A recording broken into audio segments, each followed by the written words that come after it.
Good evening all of you in virtual class. Good evening all of you here. Agriculture पढ़ रहे हैं, agricultural types and agricultural regions, दोनों ही चीजों को कंबाइन करना है अपने स्टडी में. रीजन्स अभी तक हमने इनकलकेट नहीं किया अपने स्टडी में.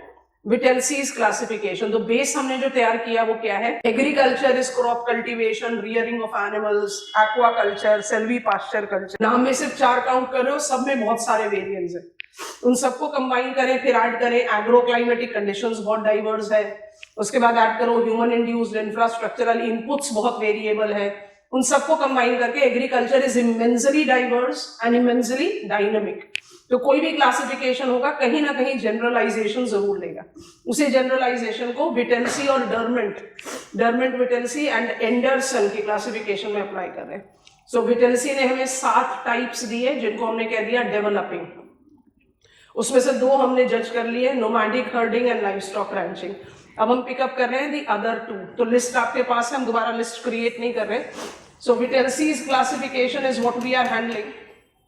जो हमने आपको बताया था अनक्राउंड किंग है बेसिकली स्टडी के का, किस तरह का मैनिपुलेशन कर सकते हैं कंटेंट बिल्डिंग में, वो जब हम ग्रेजुअली एंड पर पहुंचेंगे उसके बाद मैनिपुलेट करेंगे. अभी तो विटेल्सी से ही लेते हैं. So I am purposefully writing number 3 as per our list. आप किसी भी सीक्वेंस में ले सकते हो. Is shifting agriculture and number 4 is sedentary agriculture. Sedentary इतना कॉमनली रेफर्ड नाम नहीं है, हम इतनी कॉमनली यूज नहीं करते. शिफ्टिंग को हम बहुत कॉमनली यूज करते हैं. शिफ्टिंग एग्रीकल्चर कैरेक्टरिस्टिक्स हमारे साथ लिखते जाएंगे. is also called slash and burn agriculture. It involves rotation of field. Slash and burn के साथ ही आप ऐड कर सकते हो it's an exploitive practice, क्योंकि आप सिर्फ क्लाइमेक्स कम्युनिटी को खत्म नहीं करते हो, उसको काट कर उसको बर्न नहीं कर रहे, आप उसके बाद लैंड को फैलो छोड़कर दूसरे लैंड पर चले जाते हो.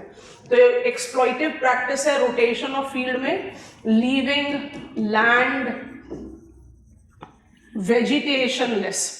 जो ओरिजिनल वेजिटेशन था उसको तो आपने स्लैश करके बर्न कर दिया और आप क्रॉप कल्टीवेशन नहीं करते हो कुछ समय के बाद. रीजन क्या है उसके पीछे? उसके पीछे रीजन है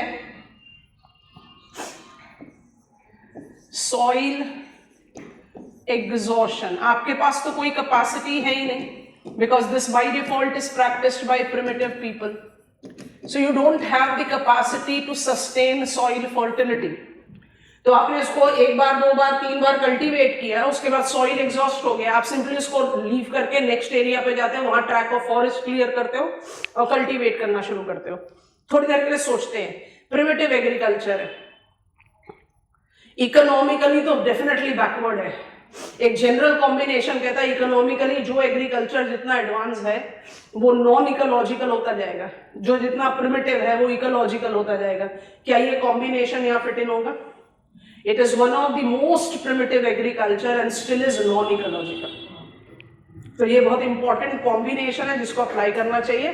So it's a non-ecological practice. इस non-ecological practice में largely crops cultivate होते हैं, और जो crops cultivate होते हैं उसमें rice is a very prominent crop along with maize and then some vegetables which can be cultivated by some community. Accident shifting agriculture के साथ एक बड़ा इंटरेस्टिंग फैक्ट जुड़ा रहता है. उस फैक्ट को ऐड करते हैं तो एज ज्योग्राफर्स लोकेशन को जस्टिफाई करने में बड़ी आसानी होती है, तो हम उसको अप्लाई करते हैं. सिडेंट्री को नेक्स्ट लाइन में अप्लाई कर देंगे. Where do I practise it? एक टर्म बताना, कोशिश करना कौन सा टर्म फिट इन करोगे. ठीक है, I am largely practising it. इसको रिमूव कर देते हैं, will take it to the next slide. I am practising it essentially where moist tropics में हम इसको प्रैक्टिस करते हैं, और मॉइस्ट ट्रॉपिक्स में जहां इसको प्रैक्टिस किया जाता है वहां इसके बड़े अजीब अजीब से नाम है. Names of shifting agriculture, slash and burn agriculture in different areas. अब पर्पसफुली कुछ सैंपलिंग ले रहे हैं. ठीक है, it is called roca in Brazil, it is called conuco in Venezuela, It is called Chena in Sri Lanka. Has got the name Jhum or Poda in India.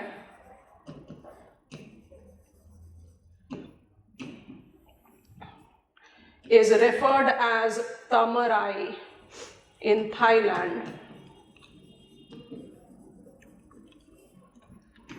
और milpa Malaysia में भी कहते हैं और नेबरिंग जो island groups हैं उसमें भी अप्लाई कर सकते हो, इंडोनेशियन ग्रुप आइलैंड्स में. So some sampling I have done. So notice Latin America में भी प्रैक्टिस हो रहा है, साउथ एशिया में भी प्रैक्टिस हो रहा है, साउथ ईस्ट एशिया में भी प्रैक्टिस हो रहा है. हमने एक्सप्रेशन दिया है मॉइस्ट ट्रॉपिक्स में ये प्रैक्टिस होता है. आप मुझे एक टर्म सप्लीमेंट कर पाओगे बायो ज्योग्राफी से कि इस एरिया में हम रिलेट कर सकते हैं शिफ्टिंग एग्रीकल्चर? कोई एक टर्म जो बायो ज्योग्राफिकल स्टडी से दिमाग में आ रही हो, कोशिश करो. आप सब लोगों को आंसर पता है. Come on, and that biotic zone which is wetter than monsoonal hardwood deciduous but drier than equatorial rainforest. I am insectizole, brown forest soil region. हम कहाँ प्रैक्टिस कर रहे हैं शिफ्टिंग एग्रीकल्चर इंडिया में? नॉर्थ ईस्टर्न स्टेट्स में ही तो कर रहे हैं. तो it is in the wetter margins. It is largely practised by primitive.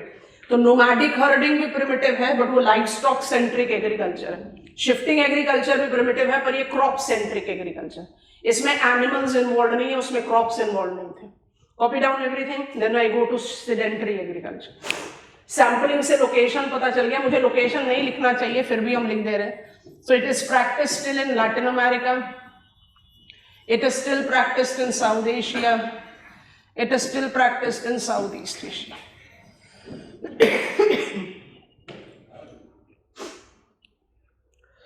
But it is crop centric. ये यहाँ पर लिखा हुआ है तो वो बहुत एविडेंट है, बट फिर भी it's a crop centric agriculture.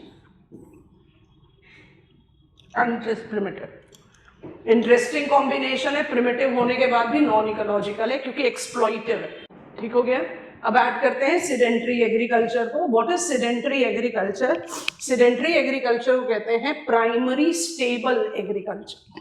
Number 4 है हमारी लिस्ट में. So I am carrying on with that factor. What are the characteristics of sedentary agriculture?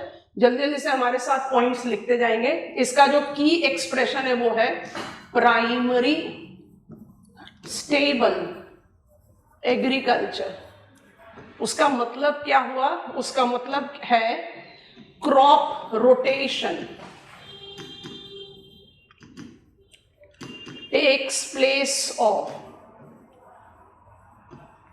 Field rotation. समझ में आ गया? मतलब आप टेक्नोलॉजिकली थोड़े ज्यादा एडवांस हो गए कंपेयर्ड टू शिफ्टिंग एग्रीकल्चर. आप फील्ड रोटेट नहीं कर रहे हो, आप क्रॉप रोटेट कर रहे हो. मतलब आपको समझ में आ गया कि एक क्रॉप को कल्टीवेट करने के बाद जब दूसरी वैरायटी ऑफ क्रॉप कल्टीवेट करोगे तो you will not be utilizing same soil nutrient. और जो न्यूट्रिएंट पिछले क्रॉप ने इस्तेमाल करा था, nature has capacity to replenish it. So it's a primary stable agriculture जहां पर आप लेस एक्सप्लॉइटिव डोमेन लेते हो. इसकी बाकी कैरेक्टरिस्टिक्स को कैसे जस्टिफाई करें? ध्यान से लिखते जाना हमारे साथ, इजी गोइंग है. It incorporate crude agricultural implements. It is identified with low production and productivity. Production is total output, productivity is output per unit area. अभी हम उसको डिटेल्स में हैंडल करेंगे. It has large availability of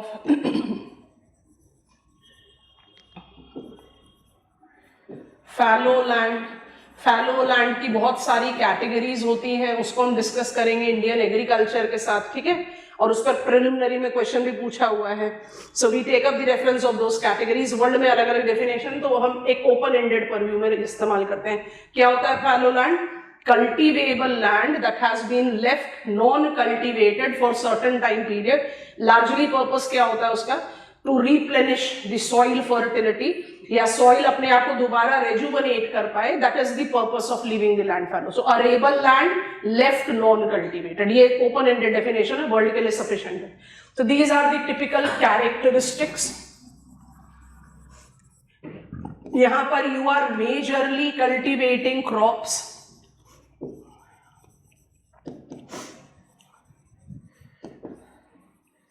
But there is presence of drought animals. Drought animals कौन से होते हैं? Beast of burden. तो ये एक बड़ा interesting example of mixed farming हो जाता है. अब थोड़ा ध्यान से सुनना हम क्या कर रहे हैं, क्योंकि ड्रॉट एनिमल्स अवेलेबल है, आपके पास एनिमल एक्सक्रीटा अवेलेबल होता है, which can be utilized as biotic manure. अब ये कॉम्बिनेशन लेना है थोड़ा सा, इसलिए हम इधर लिखेंगे. आप डोमिनेंटली क्रॉप कल्चर ओरिएंटेड है, बट आपके पास ड्रॉट एनिमल्स हैं, माने जो आपका बर्डन काम करने वाले ऑक्स, बुल, डोंकीज एक्सेट्रा, आप उनका एक्सक्रीटा को बायोटिक मैन्योर के तौर पर इस्तेमाल कर रहे हो. तो एक बड़ा इंटरेस्टिंग कैरेक्टरिस्टिक्स डेवलप होता है इसका. सोचो जरा ध्यान से, अगर शिफ्टिंग एग्रीकल्चर से इसको कंपेयर करें, और हमारा नेक्स्ट है सबसिस्टेंस एग्रीकल्चर. हमने इसको इन बिटवीन रखा, सभी ऐसे होता है इसलिए पूरा नाम लिखना पड़ गया. और ये है मेरा सेडेंटरी एग्रीकल्चर. एक जनरल असेसमेंट हम क्या लेते हैं कि आप जितने ज्यादा प्रिमिटिव हैं आप उतने ज्यादा इकोलॉजिकल होते हो, जितने ज्यादा मॉडर्न होते चले गए आप उतने ज्यादा नॉन इकोलॉजिकल हो गए. पर हमने इसको तो जज कर लिया, ये प्रिमिटिव मोस्ट है, ये प्रिमिटिव मोस्ट है और फिर भी नॉन इकोलॉजिकल है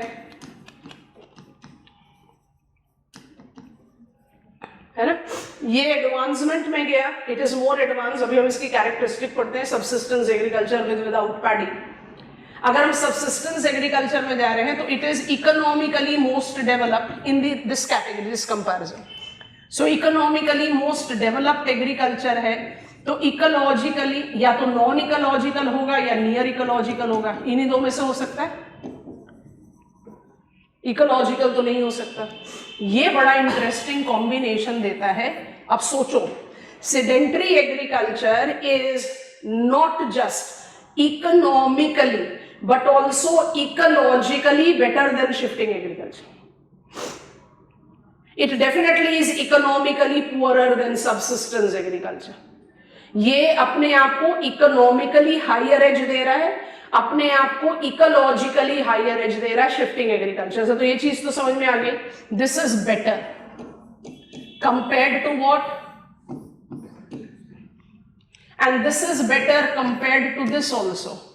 इंटरेस्टिंग. व्हाई? इसमें लाइव स्टॉक नहीं है. एनवायरमेंटल स्टडी को रिकॉल करो, जब हमने शिफ्टिंग सबसिस्टेंस एग्रीकल्चर की बात की थी तो क्या कहा था? It's a mixed cropping zone, not farming. तो ये बड़ा इंटरेस्टिंग सा कॉम्बिनेशन देता है sedentary agriculture. Primary stable agriculture backward है, ये ज्यादा एडवांस नहीं है, better than shifting cultivation. But ये इकोनॉमिकली और इकोलॉजिकली दोनों ही शिफ्टिंग एग्रीकल्चर से बेटर है. और कई स्कॉलर्स तो ऐसा कहते हैं, they are, it is ecologically better than subsistence agriculture as well. क्यों? Livestock involve. Add on कर लो characteristics. It gives you mixed farming. Sedentary agriculture mixed farming का एग्जाम्पल हो सकता है. शिफ्टिंग एग्रीकल्चर कतई नहीं है और सबसिस्टेंस एग्रीकल्चर भी नहीं है. Economically and ecologically better than shifting agriculture, and we also consider it to be ecologically better than subsistence agriculture.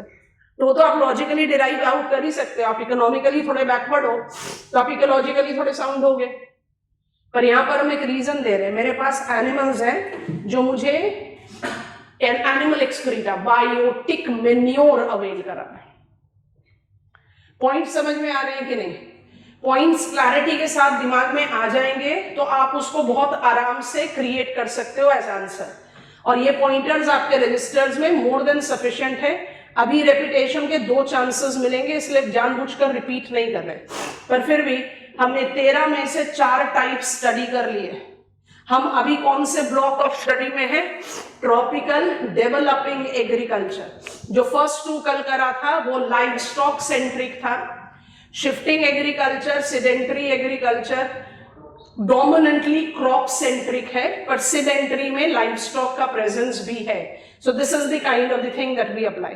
Largely livestock ranching को हटा दो, जो 4 करा उसमें से 3 कौन कौन से? नोमैडिक हर्डिंग, शिफ्टिंग एग्रीकल्चर और सिडेंटरी एग्रीकल्चर थोड़े से प्रिमिटिव पॉपुलेशन के साथ एसोसिएट करे जाते हैं। जो मेन सेंट्रिक एग्रीकल्चर है ट्रॉपिकल जोन में, वो कौन कौन से होंगे?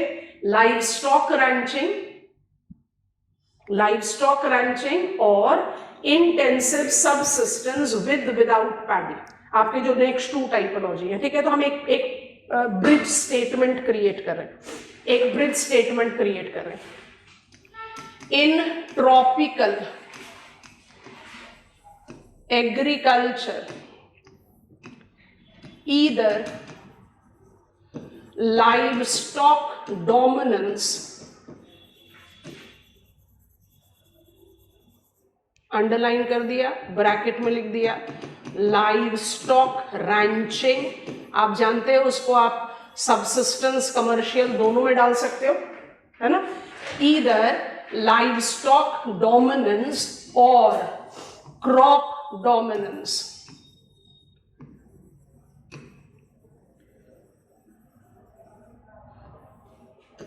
प्रीवेल्स। या तो आप fully live stock oriented agriculture लेकर चलो, या आप फुली क्रॉप ओरिएंटेड लेकर चलो। अभी ट्रॉपिकल लैटिट्यूड में मिक्स्ड कैरेक्टरिस्टिक्स बहुत रेयरली इवॉल्व है, इसलिए सोचो जो 7वां पॉइंट हमने लिखा हुआ, हमने कहा उसको विटेंसी लिखोगे तो ऐड करना, तो छोड़ देना। I do have some example, जैसे China is a good example जहां पर आप जस्टिफाई कर सकते हो mixed farming. India is evolving as mixed farming, Sudan is evolving as mixed farming. लेकिन इंडिया को डोमिनेंटली क्या कहा जाता है? Mixed cropping. सूडान को क्या कहा जाता है? Mixed cropping. तो लाइव स्टॉक है, बट वो लाइव स्टॉक को आपने उतना इंपॉर्टेंस नहीं दे रखा जितना आप क्रॉप्स को देते हो, तो इट इज इवॉल्विंग। तो जो ट्रॉपिकल एग्रीकल्चरल प्रैक्टिसेस है वो या तो डोमिनेंटली लाइव स्टॉक है या क्रॉप है, और जब क्रॉप होंगी तो कौन सी 2 वैरायटी आ जाएंगे, यहां हम साथ साथ पढ़ेंगे। तो आंसर राइटिंग में भी आपका जो रेपिटेटिव प्रॉब्लम है वो कंटेन हो जाएगी। कौन से 2 प्रैक्टिसेस हो गए? Intensive subsistence with paddy and without paddy.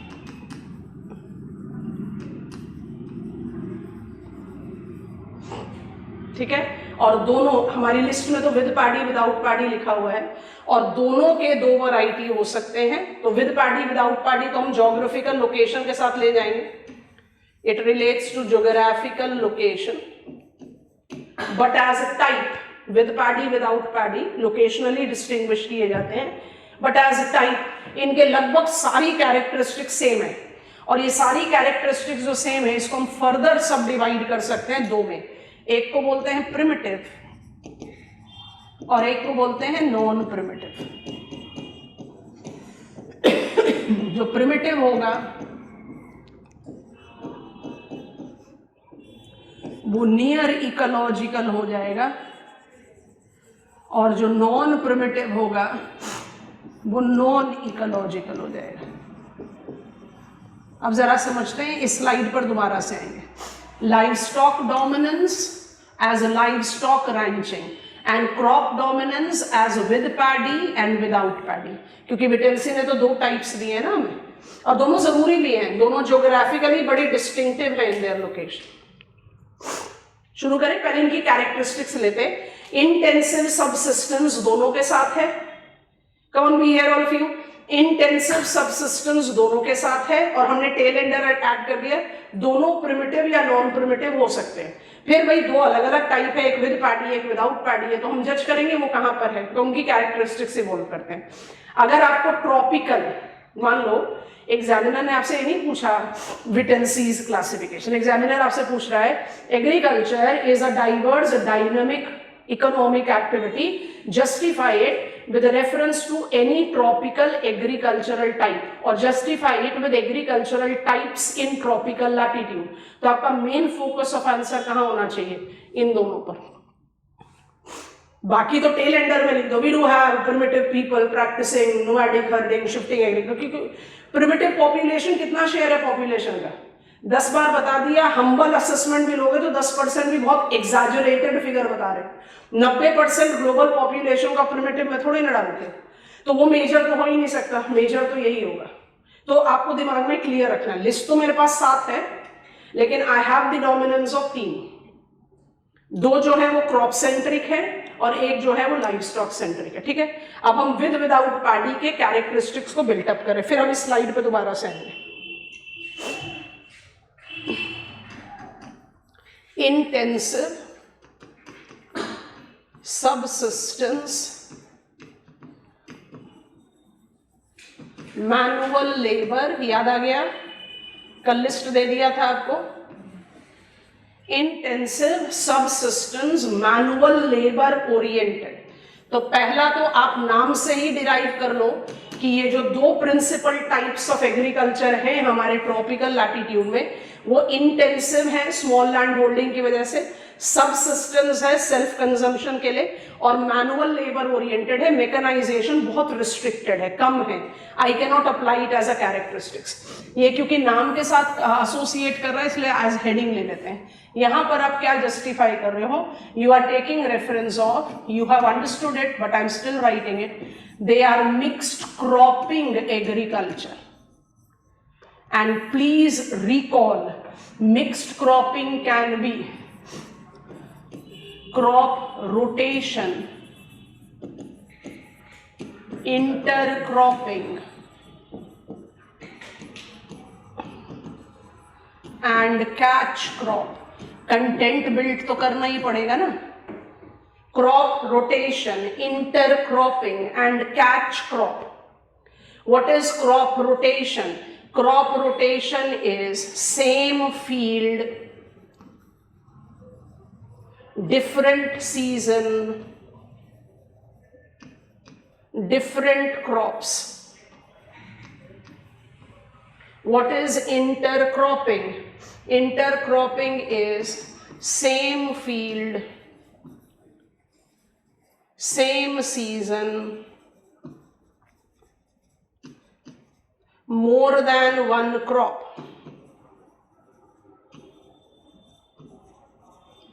And what is catch crop? It is a variant of intercropping, not necessarily. It is variant of crop rotation, not necessarily. अगर फिर भी मुझे इसको मैचअप करना पड़े तो हम इसको ज्यादा मैचअप इसके साथ कर सकते हैं. It is a variant of crop rotation. क्यों ये crop rotation का वेरिएशन है? It is crop cultivated between 2 principal yield. कि आप साल में 2 क्रॉप्स ऑफ राइस कल्टीवेट कर रहे हो, इन बिटवीन जब आप राइस फॉलो छोड़ते हो तब आपने कोई एक कैच क्रॉप कल्टीवेट कर लिया. वो कैच क्यों कहा जाता है? Because it catches the income of the farmer and it catches soil from getting eroded. तो ये चाहे intensive subsistence with without paddy है, ये सब मैनुअल लेबर ओरिएंटेड है, ये मिक्स्ड क्रॉपिंग है. मिक्स्ड क्रॉपिंग से ही आपका नेक्स्ट पॉइंटर डिराइव आउट हो जाता है. You are in extremely favourable agro climatic conditions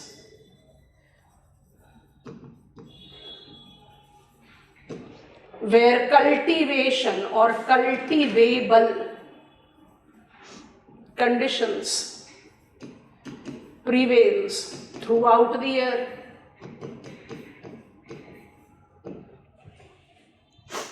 Total production and productivity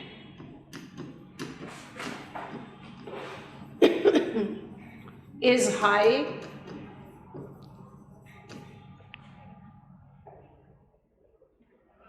There is a general absence of fallow land, and in both the types I have presence of primitive and non primitive. पहले ही बता दिया है कि primitive को आप near ecological बोलेंगे and non primitive को आप नॉन इकोलॉजिकल बोलेंगे। ठीक है, अब इसमें डिफरेंस समझते हैं। लिखने से पहले 2 मिनट के लिए रुकोगे, पेन ड्रॉप करो सब लोग, सोचो। हम बिहार और पंजाब का सैंपल लेकर आपको समझा रहे हैं, आप बहुत आराम से समझ जाओगे। बिहार वर्सेस पंजाब, दोनों ही states of India. Bihar is also significant contributor to countries food basket. ऐसा नहीं है कि बिहार में एग्रीकल्चर का डेवलपमेंट नहीं है, इट्स ओनली की पैरिटी नहीं है। I have got majority of the farmers as landless labourers या मार्जिनल फार्मर्स, तो वो पैरिटी नहीं है, इसलिए दैट हैज गॉट डिप्रीवेशन। चलो, बिहार का एग्रीकल्चर लिया और पंजाब का एग्रीकल्चर लिया। लैंड होल्डिंग दोनों ही जगह छोटी है, इंटेंसिव एग्रीकल्चर प्रैक्टिस कर रहे हैं।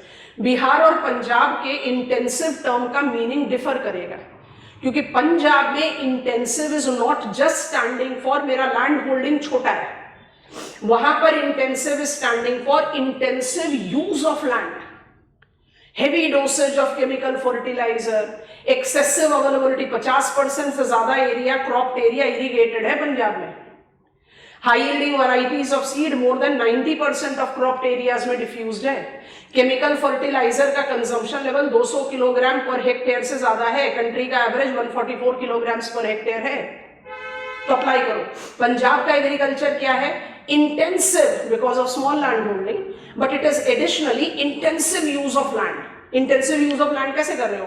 Bye implying infrastructural input, high yielding varieties of seeds, chemical fertiliser, irrigation, to name some. और बिहार में आ जाओ, intensive agriculture is because I have got smaller land holding. I don't have that much of diffusion of high yielding varieties of seeds. I don't have that much of consumption level of chemical fertilizer. Irrigation बहुत ही restricted है। आपको difference समझ में आ गया primitive and non-primitive का? Primitive will be corresponding to what I quoted as example for Bihar. ये आपके remembrance के लिए एग्जामिनेशन मत लिख देना, वर्ल्ड लेवल पर लिख रहे हो, समझने के लिए यूज किया। And this goes what we have tried to understand with Punjab. तो यहां पर क्या यूज, दोनों का मतलब क्या हुआ? दोनों का मतलब है लैंड होल्डिंग इज स्मॉल, ये तो बिल्कुल सही है, लैंड होल्डिंग स्मॉल है। प्रिमिटिव में लैंड होल्डिंग स्मॉल है, इसलिए टोटल प्रोडक्शन कम है। Agriculture is less exploitive. Agriculture is thus near ecological. समझ में आ गया?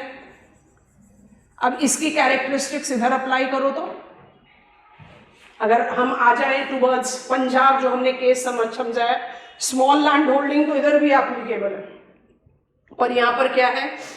Productivity is high, productivity higher. क्यों? Intense use of land. अब जो इंटेंस यूज ऑफ लैंड है वो क्या करेगा? More exploitative agriculture, more exploitative agriculture because of infrastructural inputs, and that is the reason it becomes non ecological. आप जानते हैं Punjab, Haryana, western Uttar Pradesh is suffering immensely from non-sustaining agriculture. पूरा इलैबोरेट कंटेंट डेवलप हो गया, और आप मान लीजिए कि दोनों ट्रॉपिकल वैरायटी के बारे में लिख रहे हो, तो क्यों 2 बार लिखोगे? एक बार लिखो, चाहे विद पैडी है चाहे विदाउट पैडी है, ये कल्चर सबके साथ जा रहा है, सारी कैरेक्टरिस्टिक सबके साथ जा रही है। जैसे ही कॉपी हो जाता है आप हमें गो अहेड देंगे।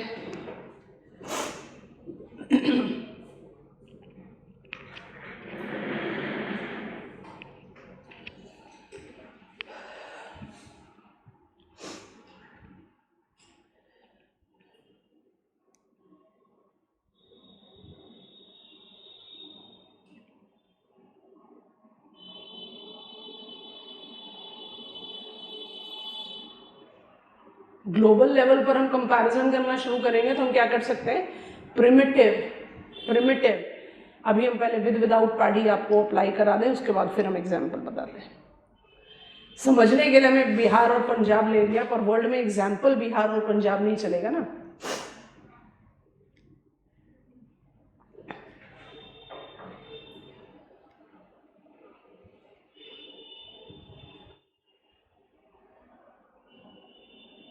ठीक हो गया। अब जरा इसको ना, जो नाम है, हमें तो विटेंसी ने नाम दिया है विद पैडी, विदाउट पैडी, हमने उसको तो रोपे ने नहीं किया, तो विद पैडी विदाउट पैडी को कैसे अप्लाई करें। आप जरा कोपन्स क्लासिफिकेशन का मदद ले लो, उसमें क्लाइमेट का नाम बोलना ज्यादा आसान होता है। आप BWH और BWK वर्सेस AM और CW को रिकॉल करें।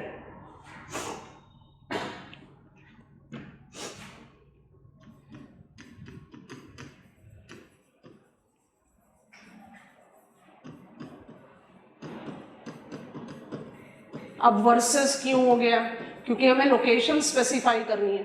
कैरेक्टरिस्टिक्स तो सेम थी, primitive, non primitive, multiple cropping, inter cropping, crop rotation, सब कुछ सेम है। You have learn that. अब इनको वर्सेस क्यों बोल रहे हैं? With paddy is applicable to wetter monsoonal climate. Y?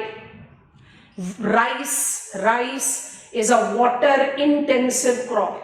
अब पकड़ो यहां पर AM लिखना मत एग्जामिनेशन में, अभी हमारे इस अंडरस्टैंडिंग के लिए, एंड CW अब मेरे ख्याल से आप लोग खुद जज कर लोगे। AM का टॉर्च बियरर हो गया इंडिया और CW का टॉर्च बियरर हो गया चाइना। कंपेयर कर दो, जल्दी से कंपेयर कर दो। अगर मुझे इन दो कंट्रीज को कंपेयर करना है, will I be correct saying India will be more of primitive intensive subsistence with paddy and China will be non-primitive intensive subsistence with paddy? आपको समझ में आ रहा है? अच्छा, without paddy कहाँ चला जाएगा? Dryer tropical. तो ड्रायर ट्रॉपिकल कहाँ गया?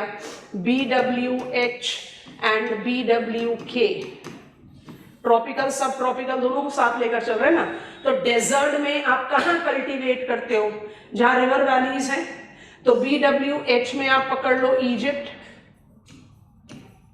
नाइल वैली, एंड BWK में आप पकड़ लो कजाकिस्तान, तुरानियन लोलैंड्स। याद आ गया? और यहां क्या लिया? नाइल। अगर इन दोनों को देखें तो दोनों को हम आराम से कह सकते हैं नॉन प्रिमिटिव। इजिप्ट के साथ ऐड कर लो सूडान, तो सूडान को आप कह सकते हो प्रिमिटिव। इंडिया की जगह आप बांग्लादेश ले लो तो ज्यादा अच्छा मैच हो जाएगा ऑफ प्रिमिटिव। तो बांग्लादेश को हम ले लेते हैं प्रिमिटिव,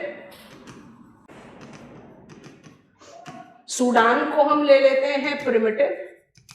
अच्छा, before you right anything, before you right, और जो नहीं लिखा वो नॉन प्रिमिटिव है। मुझे बस एक बात बताओ, हमने विद पैडी और विदाउट पैडी दोनों में मल्टीपल मिक्स्ड क्रॉपिंग की बात करी है। It's very easy going question. दोनों में से कौन ज्यादा क्रॉप डाइवर्सिटी शो करेगा? विद पैडी, विदाउट पैडी में राइस कहां कल्टीवेट कर रहे हो? विद पैडी में तो राइस भी कल्टीवेट करोगे।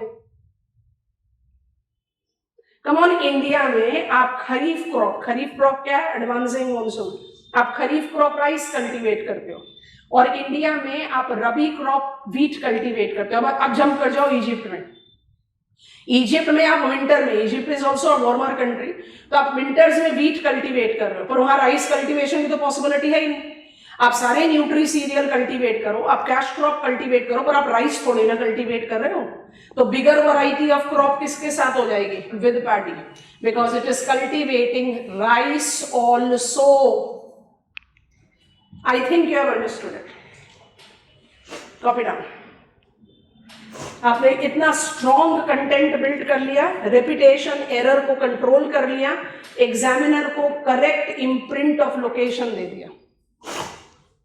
With paddy is with moist tropics, without paddy is with a drier area. दोनों प्रिमिटिव नॉन प्रिमिटिव हो सकते हैं, दोनों हो सकते हैं, लेकिन अगर क्रॉप डाइवर्सिटी की बात की जाएगी तो with paddy is more diverse than without paddy. Logical. Without paddy में राइस नहीं है। अब we are equipped to add on regions to our study. वो रीजन को ऐड करने से पहले एक स्टेटमेंट लिख लेना और उसको बॉक्स में डाल देना। हमने कौन कौन से टाइप्स कर लिए डरमेंट विटेंसी के? हमने 6 कर लिए out of 7 that has been enlisted in tropical, है ना। Only livestock, nomadic herding and livestock ranching, primitive types, shifting agriculture, sedentary agriculture, and dominant crop centric agriculture, intensive subsistence with without paddy. But Whittlesey कहते हैं कि एक और type भी है सातवां, और उस सातवें का क्या नाम है? Mixed subsistence. आप सीधा लिखो मिक्स्ड सबसिस्टेंस क्या हो गया? Mixed farming. क्रॉप और लाइव स्टॉक को आप बराबर बराबर वैल्यू दे रहे हो। ऐसा एग्रीकल्चर इन ट्रॉपिकल रीजन अभी भी जस्टिफाइड नहीं है, तो आप उसको बस एक लाइन लिखकर और बॉक्स में डाल दो। मिक्स्ड सबसिस्टेंस 7th टाइप है, is evolving mixed farming practice, is evolving mixed farming practice। evolving को बोल्डली अंडरलाइन कर लेना। in tropical countries, China, India, Sudan as examples, और बॉक्स को बंद कर दो। आराम से अवॉइड कर सकते हो इस टाइप को अगर विटेल्सी नहीं पूछे तो। अगर पूछा है विटेल्सी तो जरूर इतना तो रेफरेंस दे देना, ठीक है। अब लिस्ट ना अपने सामने खोल लीजिए, जो लिस्ट आपने कल बनाई थी, tropical, developing, temperate, developed and specialized agriculture. बहुत दिनों के बाद वापस चले इस पर, थोड़ी सी मदद करना, ठीक है।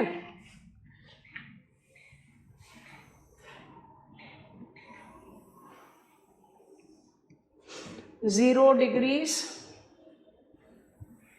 10 degrees, replica in southern hemisphere, you all are very well aware of it, 30 degrees, 45 degrees, 60 degrees। Actually 60 degrees के beyond agriculture होता नहीं है, barring the exception of some nomadic herding population।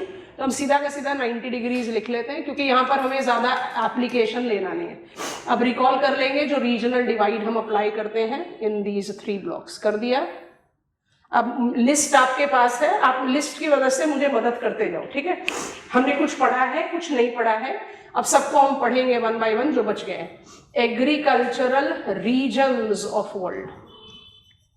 अब रीजन्स को ओपन करने का टाइम आ गया ना, तो शुरू करते हैं जिस भी सीक्वेंस में आप पिकअप करना चाहिए। चलो नोमैडिक हर्डिंग से शुरू करते हैं। नोमैडिक हर्डिंग किसी एक रीजन की कैरेक्टरिस्टिक्स नहीं है, क्योंकि it is practised bye very small share of population. तो नोमैडिक हर्डिंग को यहाँ नहीं लिखा जा सकता, हमने उस नाम को यहाँ पर लिख दिया ताकि हमारी लिस्ट दोबारा से तैयार हो जाए और हमें किसी तरह की कोई रिवीजन में परेशानी ना हो। तो पहले को हम यहाँ प्लॉट नहीं कर सकते, नहीं किया। अब दूसरे को पिकअप करें, नाम है live stock ranching. Please remind yourself, जो एग्जांपल्स आपने लिखे, कैमरून लिखा, सेंट्रल अफ्रीकन रिपब्लिक लिखा, नुलारबर लिखा, अल्फाल्फा लिखा, मेरे ख्याल से आप सब लोग समझ रहे हो कि सवाना में ये बहुत इंपॉर्टेंट प्रैक्टिस है। तो ये हो गया आपका live stock ranching location. Agricultural region as a savanna region is livestock centric। environmental region याद आ रहा है बच्चों? पढ़ा था ना कि बायोम वाइज भी सवाना इज अडोब ऑफ वाइल्ड लाइफ, और एग्रीकल्चर वाइज भी ये लाइव स्टॉक सेंट्रिक है। ऐसा नहीं कि क्रॉप कल्टीवेट नहीं होता यहाँ, बट लार्जली क्रॉप किस तरह के कल्टीवेट होते हैं? Fodder crop. It is largely live stock centric, क्योंकि सॉइल कौन सा है? रेड येलो और Altizole, which is not that fertile. It's fertile, but it's not that fertile soil। अच्छा, लिस्ट में नेक्स्ट नाम क्या है?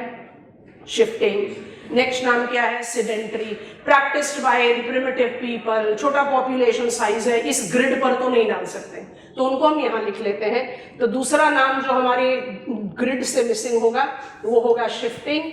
तीसरा नाम जो हमारे ग्रिड से मिसिंग होगा वो है सेडेंटरी, ताकि हमारे पास पूरी लिस्ट रेडी रहे और हमारे जो मेंटल इमेज है बहुत क्लैरिटी के साथ डेवलप हो जाए। अब आगे बढ़ो। Intensive subsistence with without paddy.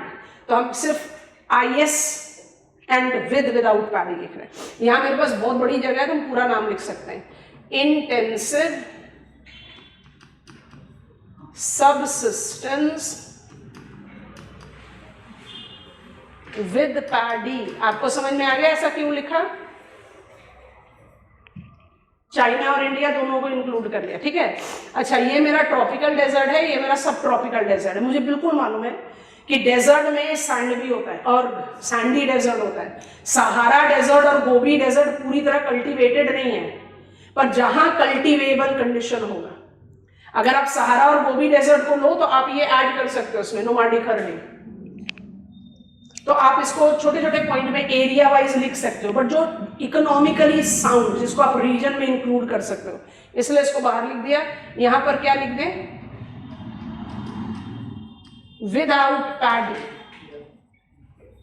और यहां पर क्या लिख दें? Without paddy. Is that comfortable with all of us? और मिक्स सबसिस्टेंस तो हमने कह दिया इवॉल्विंग है, तो उसको तो प्लॉट करना नहीं।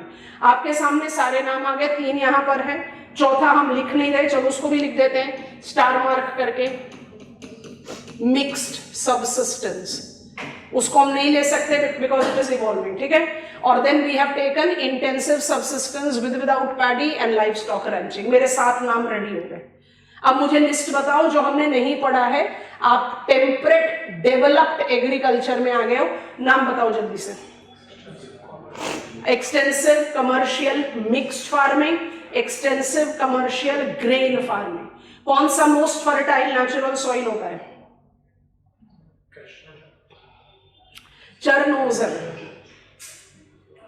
मोलीजोल कहां होता है? चरनोजल प्लस कैस्टानोजल इज इक्वल टू मोलीजोल। हाँ, कहां होता है? ग्रासलैंड। तो जो मोस्ट एप्ट यूटिलिटी है उसका वो क्या है? Grain farming. So here you have extensive commercial नहीं लिख रहे, सिर्फ लिख रहे हैं ग्रेन फार्मिंग। यहां कौन सा ग्रेन कल्टीवेट होगा बच्चों? बीट, ठीक है। अच्छा, दोनों side podzolic soil, alfisol, fertile forest soil, ये दोनों ब्लॉक हैं मिक्स्ड फार्मिंग के। अभी बताएंगे क्यों है। और ये भी है मिक्स्ड फार्मिंग। माने हम मिक्स्ड फार्मिंग और ग्रेन फार्मिंग को रीजन दे सकते हैं। यहां पर लिखेंगे नंबर 5 और इसको डाल देंगे स्टार मार्क। नाम बताओ कौन सा डेवलप में रह रहा है? Commercial dairy farming. जो कमर्शियल डेयरी फार्मिंग है उसको आप इस लेवल पर, याद आ रहा है सॉइल में हमने जोनल और इंट्रा जोनल किया था, तो जोनल पर हमने मैप पर प्लॉट कर दिया था, इंट्रा जोनल को कहा था इट इज डॉटिंग जोनल। तो कमर्शियल डेयरी फार्मिंग जो है वो actually part and parcel of commercial mixed farming, तो यहां दिखाई दे रहा है। लेकिन एक्सक्लूसिव कमर्शियल डेयरी फार्मिंग मुझे कहां मिलता है? डेनमार्क में मिलेगा या न्यूजीलैंड में मिलेगा। तो हम वो 1 to 1 कंट्री थोड़ी ना अप्लाई कर सकते हैं मैप ऑफ वर्ल्ड में, इसलिए वो इंट्रा जोनल हो सकता है, जोनल नहीं हो सकता, तो हम उसको नहीं प्लॉट करते। एग्रीकल्चर रीजन में नहीं प्लॉट कर सकते उसको, आप उसको मैग्नीफाई करके कह सकते हो mixed farming in the better margins in northern hemisphere as in Denmark, in southern hemisphere as in New Zealand do have commercial dairy farming, ऐसे करके। अदरवाइज रीजन नहीं डिमार्केट कर सकते। अच्छा, अब बताओ जो 3 टाइप्स बचे हुए हैं हमारे जो स्पेशलाइज्ड में है, उसमें कौन कौन से नाम है? प्लांटेशन, आराम से यहां लिखो। दूसरा बता दो, सोचने की जरूरत ही नहीं है कहां लिखना है, यहां तो एग्रीकल्चर प्रैक्टिस होता ही नहीं है। अब कौन सा एक टाइप है जो बच गया? Horticulture and truck farming. आप बोलोगे नहीं, मेडिटेरेनियन एग्रीकल्चर को गार्डन्स ऑफ द वर्ल्ड बोलते हैं, हॉर्टिकल्चर है, पर हॉर्टिकल्चर और मेडिटेरेनियन एग्रीकल्चर सेम थोड़े ना है। Horticulture is commercial production of fruits, flowers and vegetable. Mediterranean agriculture mixed farming का एग्जांपल है, वो हम इक्वेशंस रेडी करेंगे। तो हॉर्टिकल्चर प्लस ट्रक फार्मिंग। आगे सारे टाइप्स आपके सामने, और आपके सामने आगे रीजन्स भी। इसका मतलब all types can not be plotted as regions, but regions by default depicts type. तो ज्यादा इलैबोरेट स्टडी क्या हुआ? टाइप्स, इसलिए हम टाइप्स पर फोकस कर रहे हैं। पहले इसको बनाओ, फिर हम 2 टाइप्स को डेवलप्ड वर्ल्ड में पिकअप करते हैं, उसके बाद आपको एक और दूसरा ग्रिड बनाकर बताएंगे। क्लैरिटी के साथ कंटेंट को पकड़िए, बस खुद से कोशिश करना बनाने की। इस ग्रिड की क्या वैल्यू है मुझे बार बार बताने की जरूरत नहीं है। आप इस ग्रिड को मैप ऑफ वर्ल्ड में इजीली इमेजिन कर सकते हैं और वहां से आप एरियाज को बहुत आराम से पिकअप कर सकते हैं। ग्लोबल स्केल में एग्रीकल्चरल रीजन्स की लिस्ट कम ही रहेगी। स्केल एनलार्ज कर दोगे तो सारे टाइप्स को डाल सकते हो रीजन में। देखिए थोड़ा सा एक बैकग्राउंड समझते हैं और फिर हम अपने ब्लॉक नंबर 2 पर जाते हैं, टेम्परेट। अब खुद से देखो हमारा ट्रॉपिकल का लिस्ट कैसे हो गया था। हमारा ट्रॉपिकल का लिस्ट क्या हो गया था, ट्रॉपिकल विद सब ट्रॉपिकल। आपने 45 डिग्रीज तक ले लिया, जिसमें आप इक्वेटोरियल बेल्ट को डाल रहे हो प्लांटेशन पर भाई Indonesia 3rd major producer of rice है, तो विद पैडी कल्चर में इंडोनेशिया भी आया, तो कहीं पर थोड़ा सा हॉचपॉच है लोकेशन में। माने जब आप बात कर रहे हो ट्रॉपिकल एग्रीकल्चर की, तो आप 0 डिग्री से 45 डिग्रीज को लेकर जा रहे हो। मेडिटेरेनियन आउट हो गया, प्लांटेशन आउट हो गया क्योंकि वो स्पेशलाइज्ड है। आप नहीं तो इंडोनेशिया पर भी राइस कल्टीवेशन को अप्लाई कर सकते हो। जो टेम्परेट एग्रीकल्चर है वो आपका क्या हुआ, 45 से 60। अब 45 से 60 का जो टेम्परेट एग्रीकल्चर, उसका कैरेक्टरिस्टिक्स को कैसे पकड़े, थोड़ा सा विजुअलाइज करने की कोशिश करते हैं। कैसे पकड़ रहे हैं उसको। Temperate agriculture is developed agriculture. Agriculture की शुरुआत हुई विद कल्टीवेशन ऑफ व्हीट। जैसे जैसे एग्रीकल्चरल एडवांसमेंट हुआ, क्या कर दिया हमने, व्हीट कल्टीवेशन को श्रिंक करते चले गए इन कॉन्टिनेंटल इंटीरियर। क्या मतलब कि सिर्फ चरनोजन, कैस्टानोजन, प्रेरी सॉइल, जिसको कंबाइंड नेम में आप क्या कह सकते हो, मोलीजोन। क्या सिर्फ मोलीजोन में व्हीट कल्टीवेट हो रहा, नहीं। हमने व्हीट कल्टीवेशन को एक्सक्लूसिव कंसंट्रेशन दे दिया, कहां पर, कॉन्टिनेंटल इंटीरियर्स में, ठीक है। और हमने बाकी जगह पर क्या करना शुरू कर दिया, mixed farming. What is mixed farming, it is balanced share, commercially balanced share given to crop and livestock. तो व्हीट वहां भी कल्टीवेट हो रहा है, पूरे टेम्परेट बेल्ट में व्हीट कल्टीवेट हो रहा है। लेकिन more I go to alfisol, podzolic, it is mixed commercial extensive farming. More I come to Moli zone, it is extensive commercial grain farming. ऐसा क्यों किया गया, जो मोस्ट फर्टाइल नेचुरल सॉइल है उसका सबसे बेस्ट यूटिलाइजेशन क्या हो सकता है, जो नेचुरली मोस्ट फर्टाइल सॉइल है उसका बेस्ट यूटिलाइजेशन क्या हो सकता है, कल्टीवेट ग्रेन। इस लैटिट्यूड में कौन सा ग्रेन कल्टीवेट करोगे, व्हीट। तो हमने मोस्ट फर्टाइल सॉइल को सबसे बेनिफिशियल यूज दे दिया। And why the major part of temperate latitude is mixed farming, क्योंकि मिक्स्ड फार्मिंग फार्मर्स को 3-fold बेनिफिट देता है। अभी सारे पॉइंटर्स लिखेंगे, पहले विजुअलाइज कर लीजिए। Maximum part of temperate agriculture, सबके सब कमर्शियल है, सबके सब एक्सटेंसिव है, तो कॉमन हो गया। Maximum part of temperate agriculture is mixed farming, that denotes itself to cultivation of wheat, but rearing of animals also. And animals are reared for multiple animal products, milk के लिए भी, meat के लिए भी, no eggs, सारी variety. You are taking all of them, ठीक।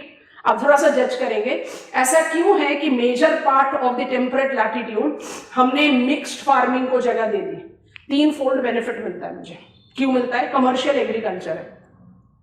If I hire labour for cropping season, माने मुझे 3 या 4 महीने के लिए पर ईयर लेबर की रिक्वायरमेंट है, तो मेरा लेबर कॉस्ट ज्यादा होगा। If I spread the labour requirement through out the year, per capita labour cost में मुझे सेविंग मिलेगी। Crop cultivation is still seasonal, livestock ranching is a perennial activity. You require cowboys precisely throughout the year. तो you have labour cost saving. दूसरा, value बढ़ती जाएगी। दूसरा, it safeguards farmers interest against poor price and disease. मान लो कि global, आप commercial agriculture में मान लीजिए कि ग्लोबल व्हीट प्राइस में हम मैसिव स्लम्प आया, तो भाई हम व्हीट नहीं बेचेंगे, हम उसको रिजर्व में रख लेंगे। I can sell livestock product and continue with my commercial activity. So I have been safeguarded by poor price related challenging condition. दूसरा imagine करो, there is outbreak of disease. Of late there is no such major examples, but one of the example, 5 से 6 साल पुराना example बता रहे हैं, United kingdom में foot and mouth disease spread हुआ। तो डेवलप्ड वर्ल्ड में भी ऐसे डिजीजेस स्प्रेड होते हैं। फुट एंड माउथ डिजीज के स्प्रेडिंग से क्या होगा, मेरा एनिमल प्रोड्यूस रिलायबल रह ही नहीं गया, तो I have got wheat to rely back on. So farmers' economic interest against poor price and disease is safeguarded. ये थोड़ा और वैल्यूएबल बेनिफिट हो गया।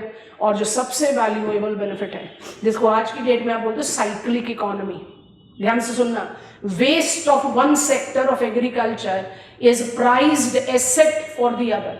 क्रॉप रेजिड्यू बना फीड और एनिमल एक्सक्रीटा बना बायोटिक मेन्योर। आपको समझ में आ रहा है? It is very clearly giving you economic edge with ecological edge. तो मैक्सिमम ऑफ टेम्परेट लैटिट्यूड में कौन सा एग्रीकल्चर प्रैक्टिस हो रहा है? Commercial mixed farming. और जो आपका मूली जोन बेल्ट है वहां पर क्या प्रैक्टिस हो रहा है? Commercial grain farming. दोनों एक्सटेंसिव कमर्शियल है, मेकनाइज्ड है। I hope it is comfortable. Commercial dairy farming, अब फिर से एक टर्म बता देना, commercial dairy farming is largely associated with the patchy areas of the wetter locations of temperate latitude. Term बताओ जल्दी से। अब डिसअपॉइंट किया तो फिर पिटाइए। In the wetter locations of temperate latitude, I do have a different type of agriculture called commercial dairy farming, where exclusive livestock rearing of milch cattle is done only to produce milk, only to process milk. It's absolutely milk centric. जिसमें northern hemisphere में मेरे पास है Denmark, बहुत अच्छा example है, और southern hemisphere में मेरे पास है न्यूजीलैंड। लोकेशन बताओ। लॉरेल, बहुत गलत बात। Temperate rain forest, laurel, waiter margins में, वो छोटे एरिया में है तो इस ग्रिड में नहीं आएगा, पर इसमें आप खुद ऐड करोगे। आप जब एज रीजन लिखते हो तो आप कितने रिस्ट्रिक्टिव हो, और आप जब एज टाइप लिखते हो तो कितने एक्सटेंसिव हो। सोचो, commercial dairy farming as a region is restrictive in the wetter margins of temperate latitude. But can India be excluded when it comes to commercial dairy farming? We are leading milk producer since 1997. तो as a type of agriculture मुझे commercial dairy farming India को rope इन करने की possibility देता है। उसके बाद सोचो और आगे, ट्रक फार्मिंग, बड़ा इंटरेस्टिंग नाम है। We are getting on to the theories, बहुत जल्दी पहुंचने वाले, वहां बताएंगे आपको। एक one of the followers of Weber's industrial least cost location approach बोलते हैं, इनका एक फॉलोअर है, उनका नाम है Hoover. Hoover has given us a concept which says, अभी डिटेल्स में नहीं जा रहे, अपनी नॉलेज अप्लाई करो, बहुत आराम से समझ में आएगा। शॉर्ट डिस्टेंस ट्रैवल के लिए roadways are the cheapest means of transport. Intermediate distance travel के लिए railways are good, and long distance travel के लिए वाटरवेज। अब वाटरवेज में आप बोट्स नहीं कंसिडर कर रहे, शिप्स कंसिडर कर रहे हैं। That is the reason in the present jet age also maximum tonnage of global trade किस बाई वॉल्यूम किस रूप से जा रहा है? Water, ships. उस लॉजिक पे सोचो। Truck farming, truck, roadways.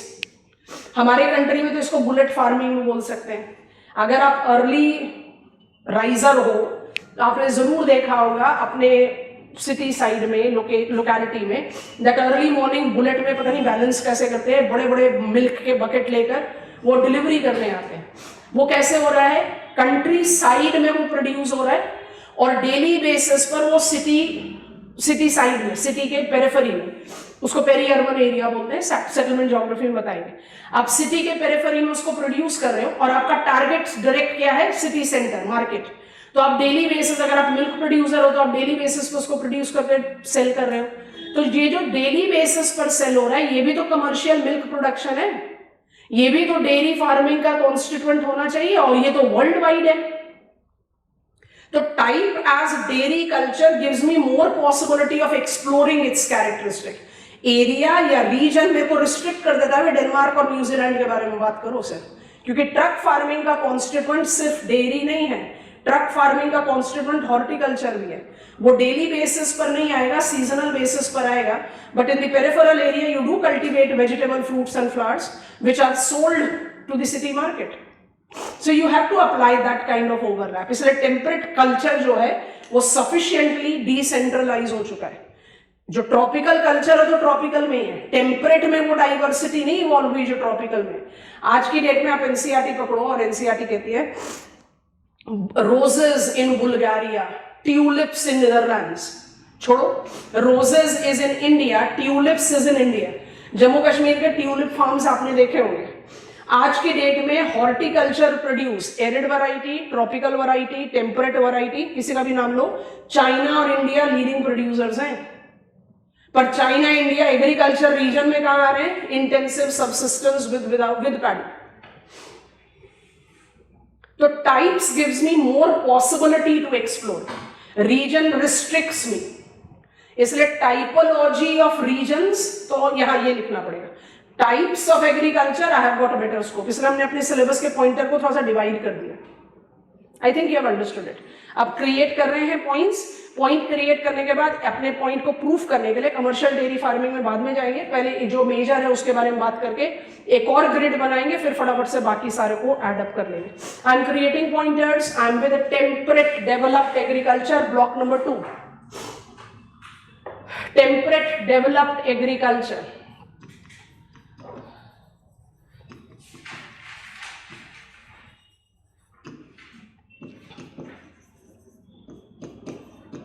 ठीक है, टेम्परेट एग्रीकल्चर जो कॉमन जा रहा है उसके कैरेक्टरिस्टिक्स को टॉप में साथ में लिख देते हैं, और आप भी बिल्कुल ऐसे ही करो। इससे आप अपना टाइम भी सेव करोगे, रिवीजन में भी आसानी होगी और एग्जामिनेशन में भी आप आराम से पॉइंटर्स डेवलप कर सकते हैं। So we are temperate,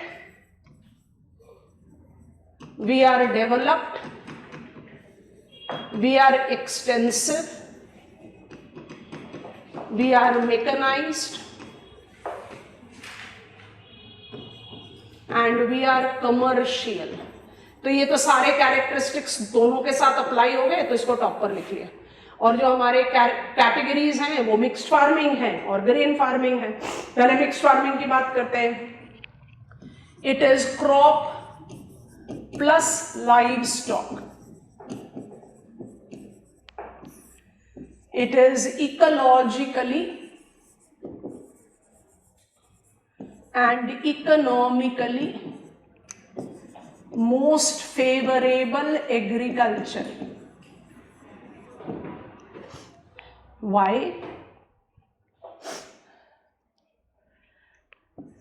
It provides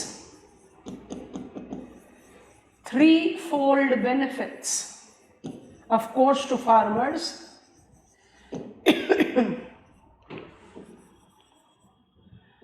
Safeguarding interests against poor price and disease,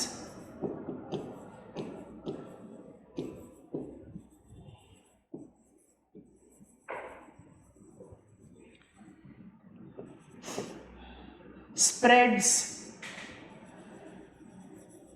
labor requirement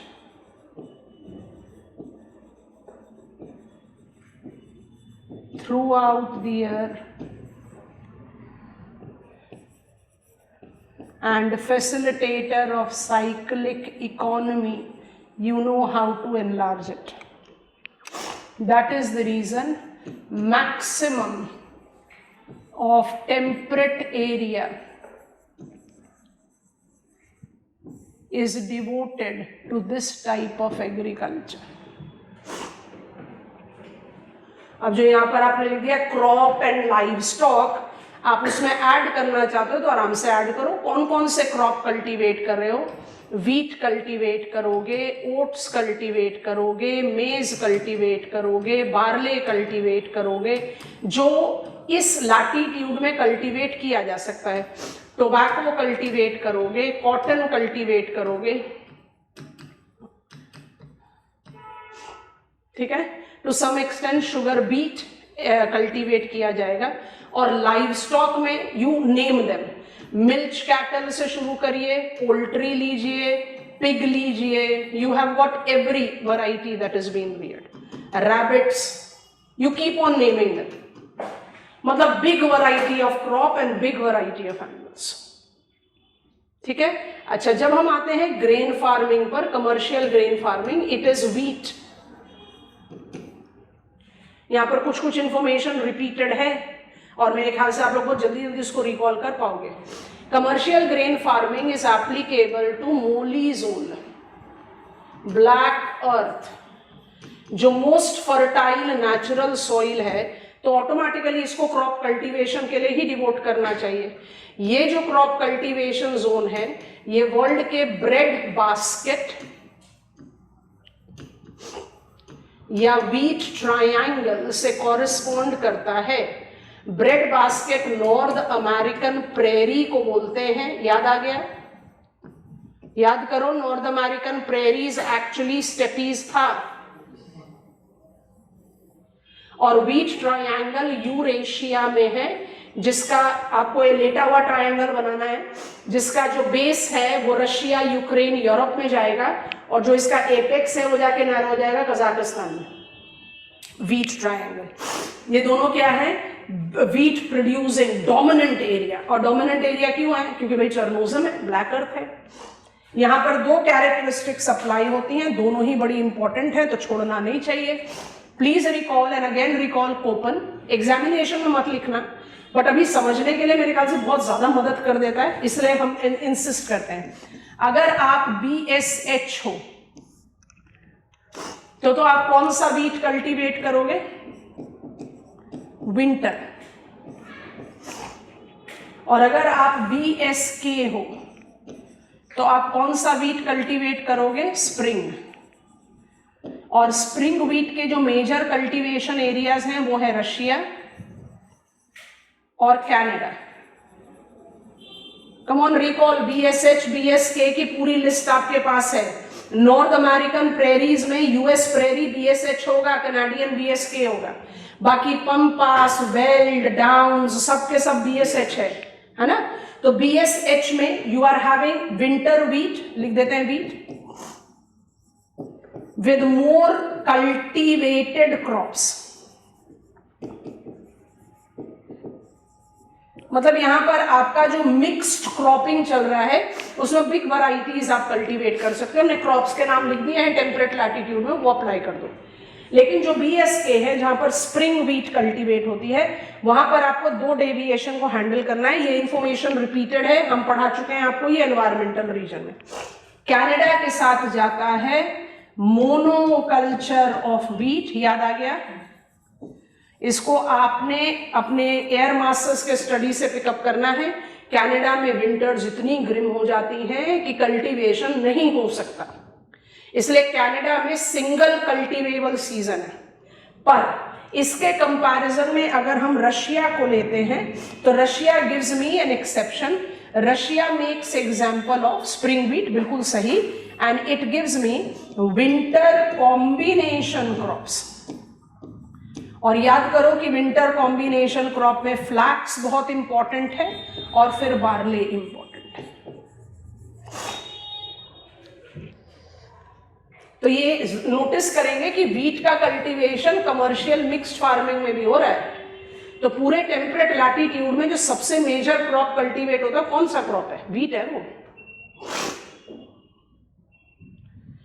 जो भी कुछ लिखा है सब लिखो। डेयरी फार्मिंग इसके बाद आएगा, फिर हम स्पेशलाइज्ड एग्रीकल्चर पर जाएंगे, पर पहले हम एक ग्रिड बनाना है। फिर से वापस आते हैं, अगर जरूरत है पहले ग्रिड बनाएंगे।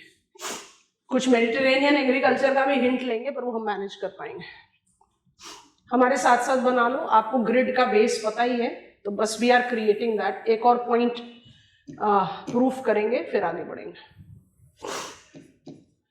And while drawing this grid, remind yourself, agriculture के introduction में बता दिया था, otherwise you are already aware of it because we have learned environmental region in our study already. कौन से दो principal grains हैं जो हम world में cultivate कर रहे हैं? Rice and wheat, है ना? हमने फिर से grid बना लिया। अब इस grid की value और significance जानते हो। अब जरा ध्यान से notice करते जाना।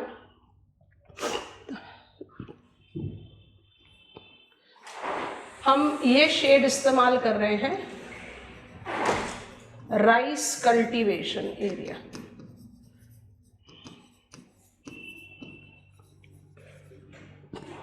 ठीक है, तो इक्वेटोरियल बेल्ट, पूरा बेल्ट तो नहीं हो सकता, बट हमारा जो एक जनरलाइज्ड वर्जन है, इक्वेटोरियल एरिया, इसको रीड करो इंडोनेशिया। मॉनसूनल क्लाइमेट, इसको रीड करो India, Bangladesh, Nepal. South East Asia, जो आपका इंडोनेशिया के साथ you can take Malaysia, rice cultivation है, Thailand. Of very late, Thailand have always been considered as rice bowl of the world. अब वो स्टेटस इंडिया के पास है। राइस बोल उस कंट्री को नहीं कहा जाता जो सबसे मेजर प्रोड्यूसर ऑफ राइस है। राइस बोल उस कंट्री को कहा जाता है जो कल्टीवेशन अपने सेल्फ कंजम्पशन से ज्यादा रख रहा है, क्योंकि राइस एक ऐसा क्रॉप है जो क्वांटिटी वाइज तो व्हीट से ज्यादा कल्टीवेट किया जाता है, बट सेल्फ कंजम्पशन ज्यादा है। क्योंकि आप कौन से एरिया में है जहाँ पॉपुलेशन का लोड बहुत हाई है, तो राइस कल्टीवेट उन एरियाज में हो रहा है जब पॉपुलेशन बहुत ज्यादा, तो सेल्फ कंजम्पशन है, एक्सपोर्ट्स नहीं होता राइस का। एक्सपोर्ट राइस का लार्जली इकोनॉमिक पॉलिटिकल इक्वेशंस के हिसाब से होता है कि कंट्रीज को कुछ कंजीनियल टाइज डेवलप करने, तो राइस की मूवमेंट इधर उधर हो गई, नहीं तो वो सेल्फ कंजम्पशन पर है। Rice is also going in China, तो हमने इसको सब ट्रॉपिकल बेल्ट पर अप्लाई कर लिया। यहाँ हमने सैंपल ले लिया चाइना, यहाँ हमने सैंपल ले लिया इंडिया, और यहां हमने सैंपल ले लिया Indonesia. 3 major producer of rice आ गए, सफिशिएंट है। ठीक है, अब हम एकदम अलग कलर का इस्तेमाल करेंगे ताकि वो क्लैरिटी के साथ दिखाई दे। अब हम डिमार्केट कर रहे हैं, ये डॉट्स नहीं दिखेगा, स्लांट शेड ही कर देते हैं। व्हीट कल्टीवेशन एरियाज के लिए, ठीक है। तो शुरू करते हैं जो अभी हम पढ़कर ही हटे हैं। तो व्हीट कहाँ कल्टीवेट हो रहा है? व्हीट कल्टीवेट हो रहा है टेम्परेट एल्फीजोल में, व्हीट कल्टीवेट हो रहा है मोलीजोल या चरनोजम एंड कैस्टानोजम में। इट इज गेटिंग कल्टीवेटेड इन एल्फीजोल और मोलीजोल। हो गया ना? ठीक है। अच्छा, अब इसके आगे बढ़े। विदाउट पैडी कल्चर जो आपने सब ट्रॉपिकल डेजर्ट में किया था, उसको आप रीनेम कर सकते हो। Without paddy is with wheat culture. तो आपने जो इस बेल्ट में विदाउट पैडी कल्चर लिखा है वो भी व्हीट के साथ गया। इजिप्ट में जो आपने विदाउट पैडी के साथ लिखा है वो भी व्हीट के साथ गया। और मेडिटेरेनियन एग्रीकल्चर में भी व्हीट कल्टीवेशन होता है, पढ़ा नहीं है, थोड़ी देर में वहां जा रहे हैं, तो ये भी व्हीट के साथ गया। समझ में आ गया? कहानी खत्म नहीं हुई है। Leading producer of wheat in world is China and India, along with of course United States of America. समझ में आया? Can you notice that wheat is cultivated in bigger area?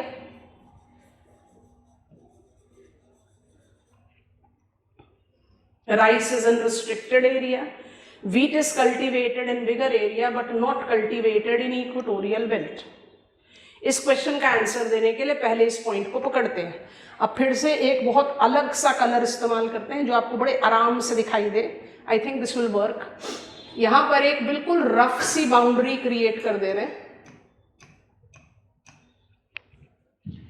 ठीक है, और इधर लिख दे रहे हैं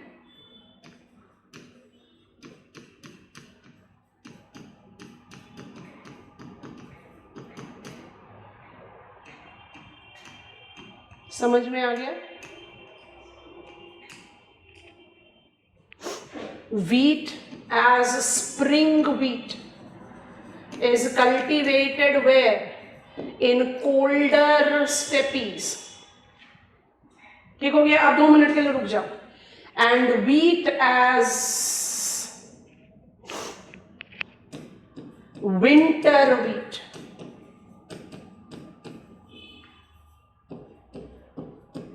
is applied in major part of wheat cultivation area.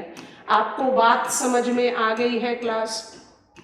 अब मेरे क्वेश्चन का आंसर दो। इजिप्ट में टेम्परेट क्रॉप कब कल्टीवेट किया जाएगा? विंटर्स में। कजाकिस्तान में टेम्परेट क्रॉप कब कल्टीवेट किया जाएगा? विंटर्स में।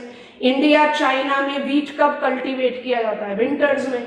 और कनाडा रशिया में व्हीट कब कल्टीवेट किया जाता है? स्प्रिंग में। ओके, मेरा सवाल आपसे, rice is the staple crop, quantity wise rice का कल्टीवेशन ज्यादा है, Rice is feeding greater share of humanity. Rice definitely is the staple crop of world.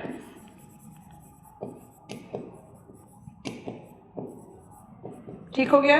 लेकिन wheat is cultivated in much bigger area. वो हमने proof कर दिया आपको diagram बनाकर. अब 2 मिनट के लिए रुक जाओ और मुझे इस क्वेश्चन का आंसर दे दो, फिर जो चाहे कॉपी डाउन कर लेना. Wheat is cultivated in bigger area. Wheat का ट्रेड ज्यादा होता है, सेल्फ कंजम्पशन कम है.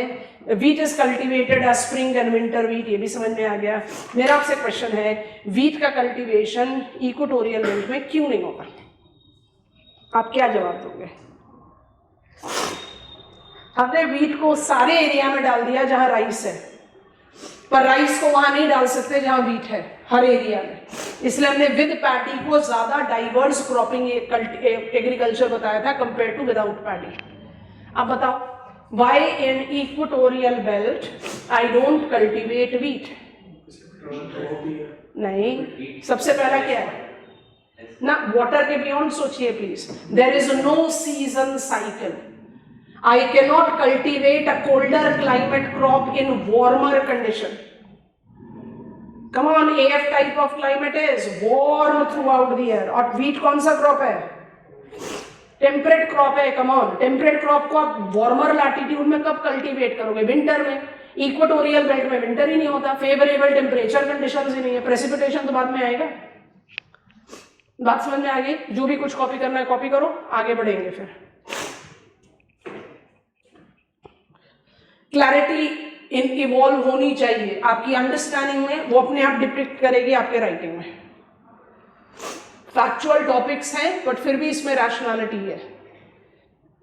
विदाउट पैडी मतलब वीट, मेडिटेरेनियन में crop wheat, mixed commercial grain farming, mixed commercial farming and commercial grain farming wheat.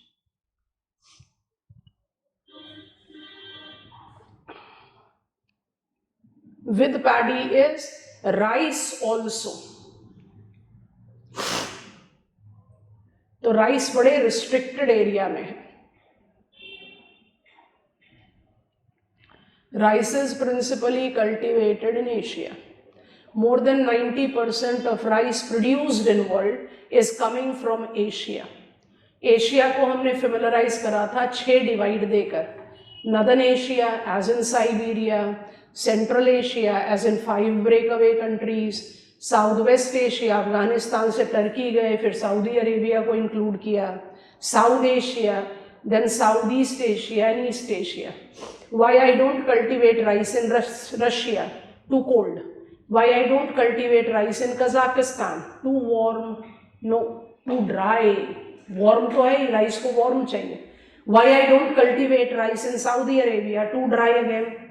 तो एशिया के कौन से 3 रीजन रह गए जहां आप राइस कल्टीवेट करो? East as in China, South as in India, South East as in Indonesia. हो गया काम खत्म. पैची प्रेजेंस है कुछ कुछ अलग अलग पार्ट ऑफ वर्ल्ड में.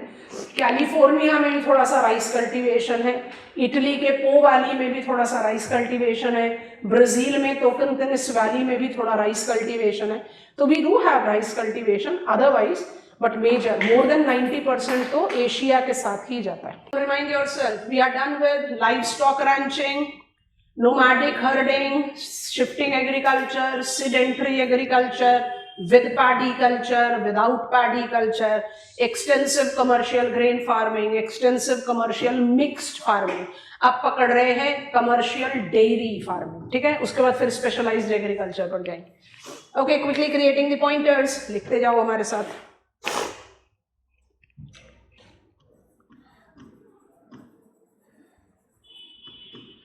Commercial dairy farming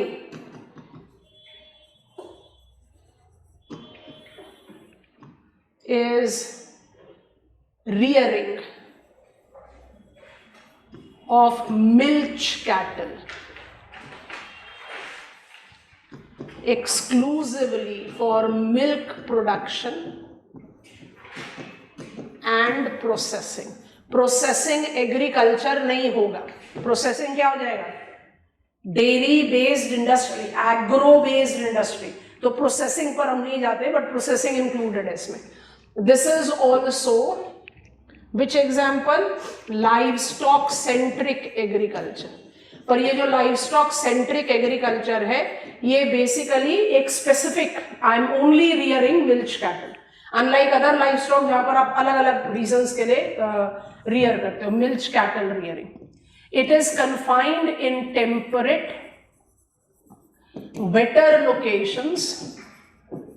Examples ले लेते हैं, Denmark and न्यूजीलैंड. जो कन्वेंशनल कॉन्स्टिट्यूएंट्स हैं when it comes to commercial dairy farming, because temperate breed of milch animals have higher lactation capacity. जैसे हम जनरल टर्म यूज करते हैं ना, प्रोडक्टिविटी, वो मिल्क प्रोडक्शन में लैक्टेशन कैपेसिटी होती है. माने when the calf is given birth to, then you start yielding milk. So when you start yielding milk, what is the total quantity of milk that you produce per lactation? वो per lactation yield जो है वो temperate breed की ज्यादा है tropical के मुकाबले में. तो ये एक नेचुरल एडवांटेज है. Genetically the temperate breed are more favourable to this. So commercial dairy farming is related to temperate wetter location. अब बात शुरू होती है. This type includes India, leading milk producer of world,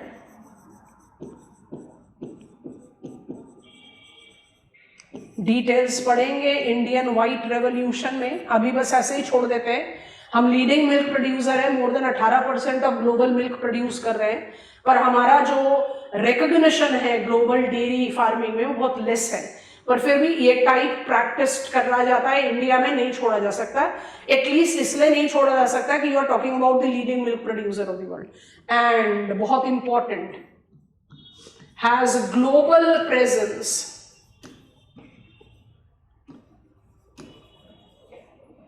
as constituent of truck farming, that is peri-urban areas,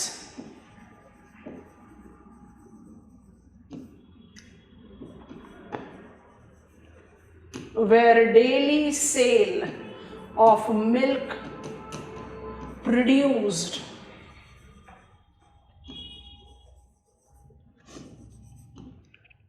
in periphery of urban areas is applied. तो आपको कुछ कुछ terms के नाम पता है, हम रैंडमली वही टर्म्स के नाम बोल देते हैं आपको.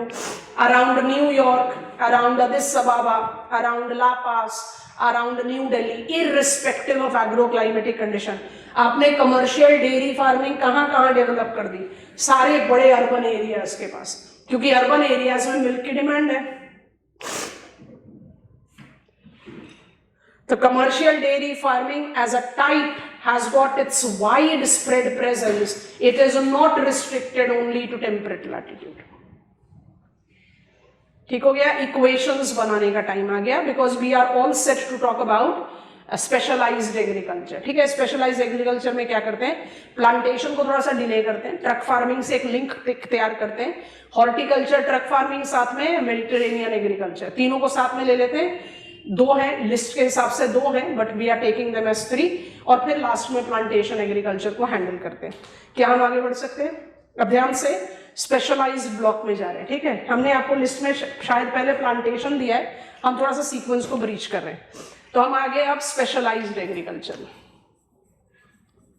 स्पेशलाइज्ड एग्रीकल्चर को स्पेशलाइज्ड क्यों बोलते हैं, उसके अलग अलग रीजन है. तो अभी हम उस पॉइंट पर ना पढ़कर आपको सिर्फ स्पेशलाइज्ड एग्रीकल्चर एक्सेप्ट प्लांटेशन, अभी हम प्लांटेशन को नहीं दे रहे, हम कुछ इक्वेशन क्रिएट कर रहे हैं. उस इक्वेशन को आप बॉक्स में डाल दो और उसके हिसाब से हम कंटेंट को डेवलप कर देंगे. ठीक है, तो से हम सबसे पहले यहां ले ले Mediterranean agriculture is equal to food crop cash crop, horticulture,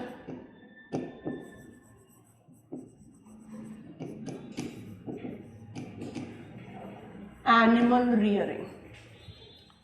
अगर हम इनको बबल में डालें, animal rearing, food and cash crop, तो ये तो मिक्स्ड फार्मिंग के जैसा ही हो गया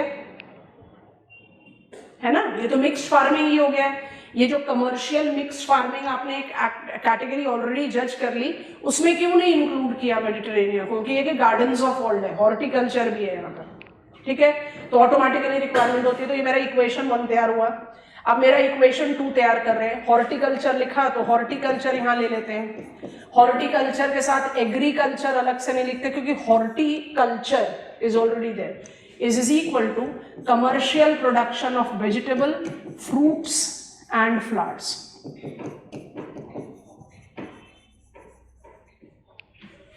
ठीक है, और तीसरा इक्वेशन ले लेते हैं, वो है ट्रक फार्मिंग। बताओ जरा, ट्रक फार्मिंग को हॉर्टिकल्चर के साथ रिलेट कर सकते हो? हाँ। ट्रक फार्मिंग को हॉर्टिकल्चर के साथ रिलेट कर सकते हो? बिल्कुल हाँ। पर ट्रक फार्मिंग हॉर्टिकल्चर से अलग क्यों है? क्योंकि डेयरी फार्मिंग भी इंक्लूडेड है। तो truck farming will be is equal to horticulture plus dairy farming. आपको समझ में आ गया?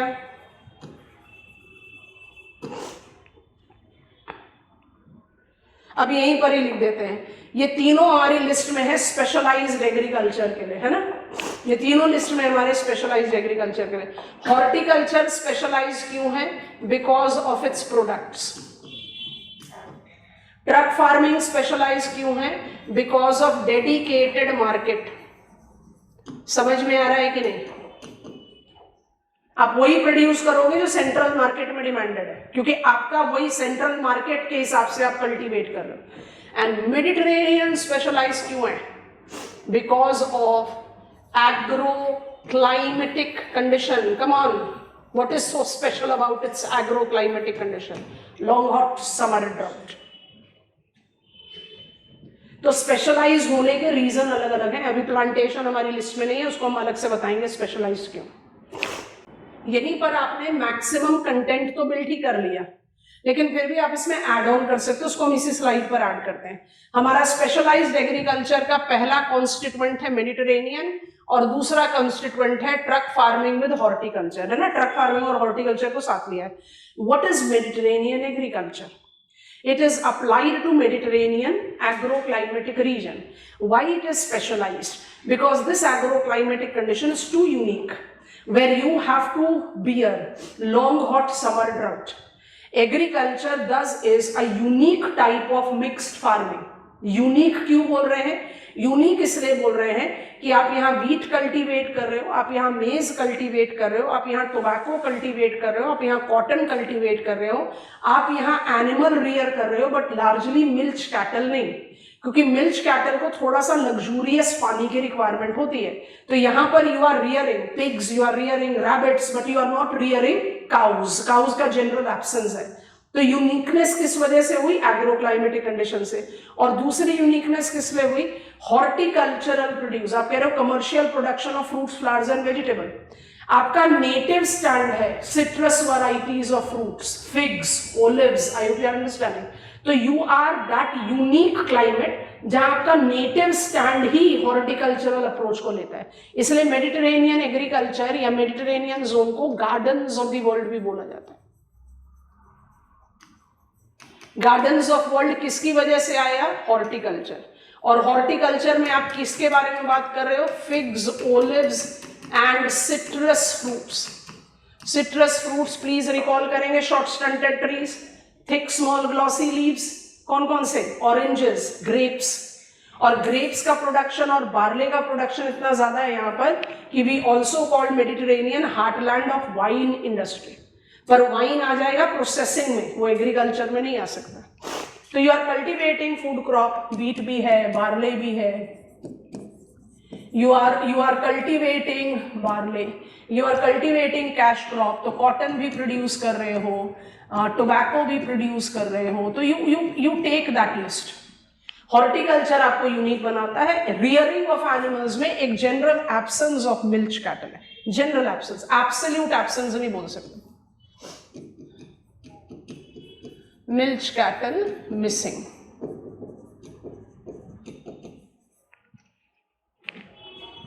ठीक हो गया। तो कैरेक्टरिस्टिक्स मेडिटेरेनियन एग्रीकल्चर का यही तैयार हो जाता है। Why it is called specialised. It is called specialised because of its agroclimatic condition. Is it an example of mixed farming? Yes it is.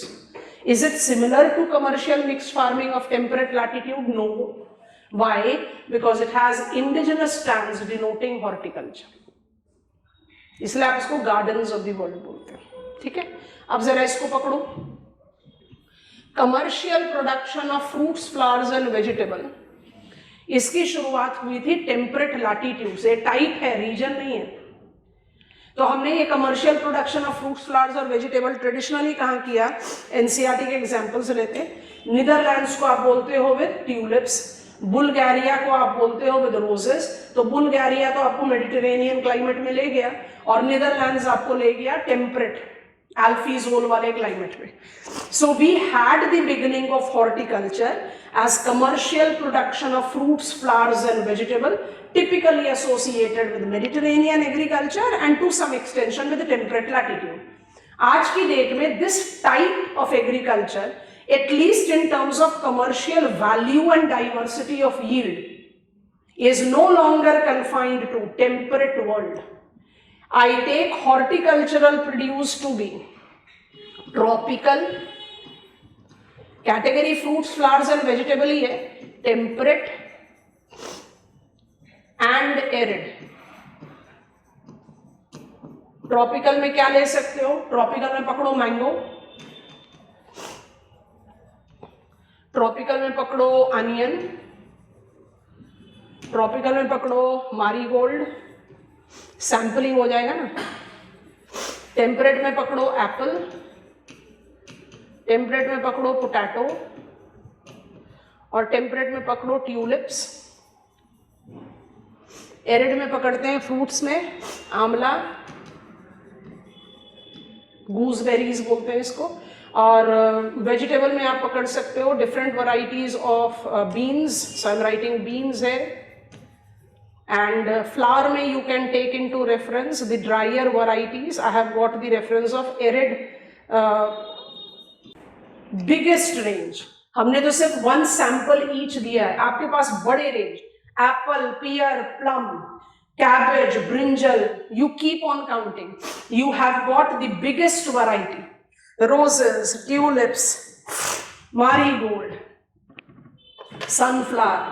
You keep on counting. You have got big range. आज की date में horticulture as a type of agriculture marks up its presence dominantly in China and India. Type. And it has worldwide presence as truck farming,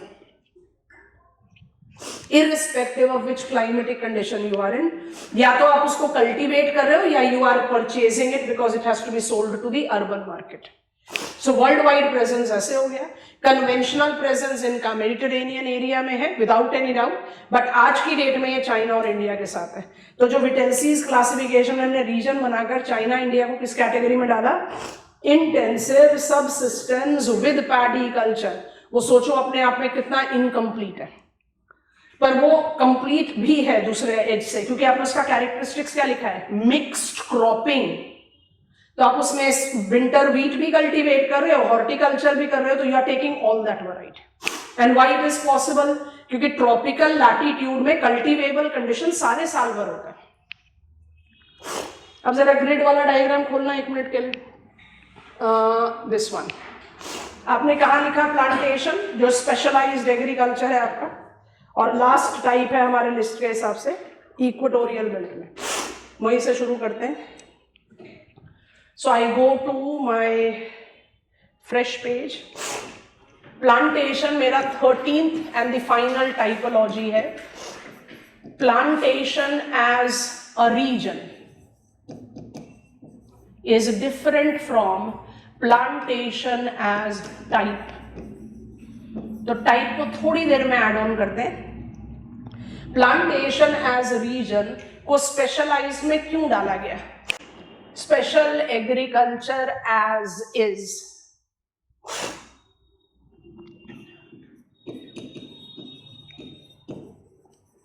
man-made ecosystem where you need specialized training or capacity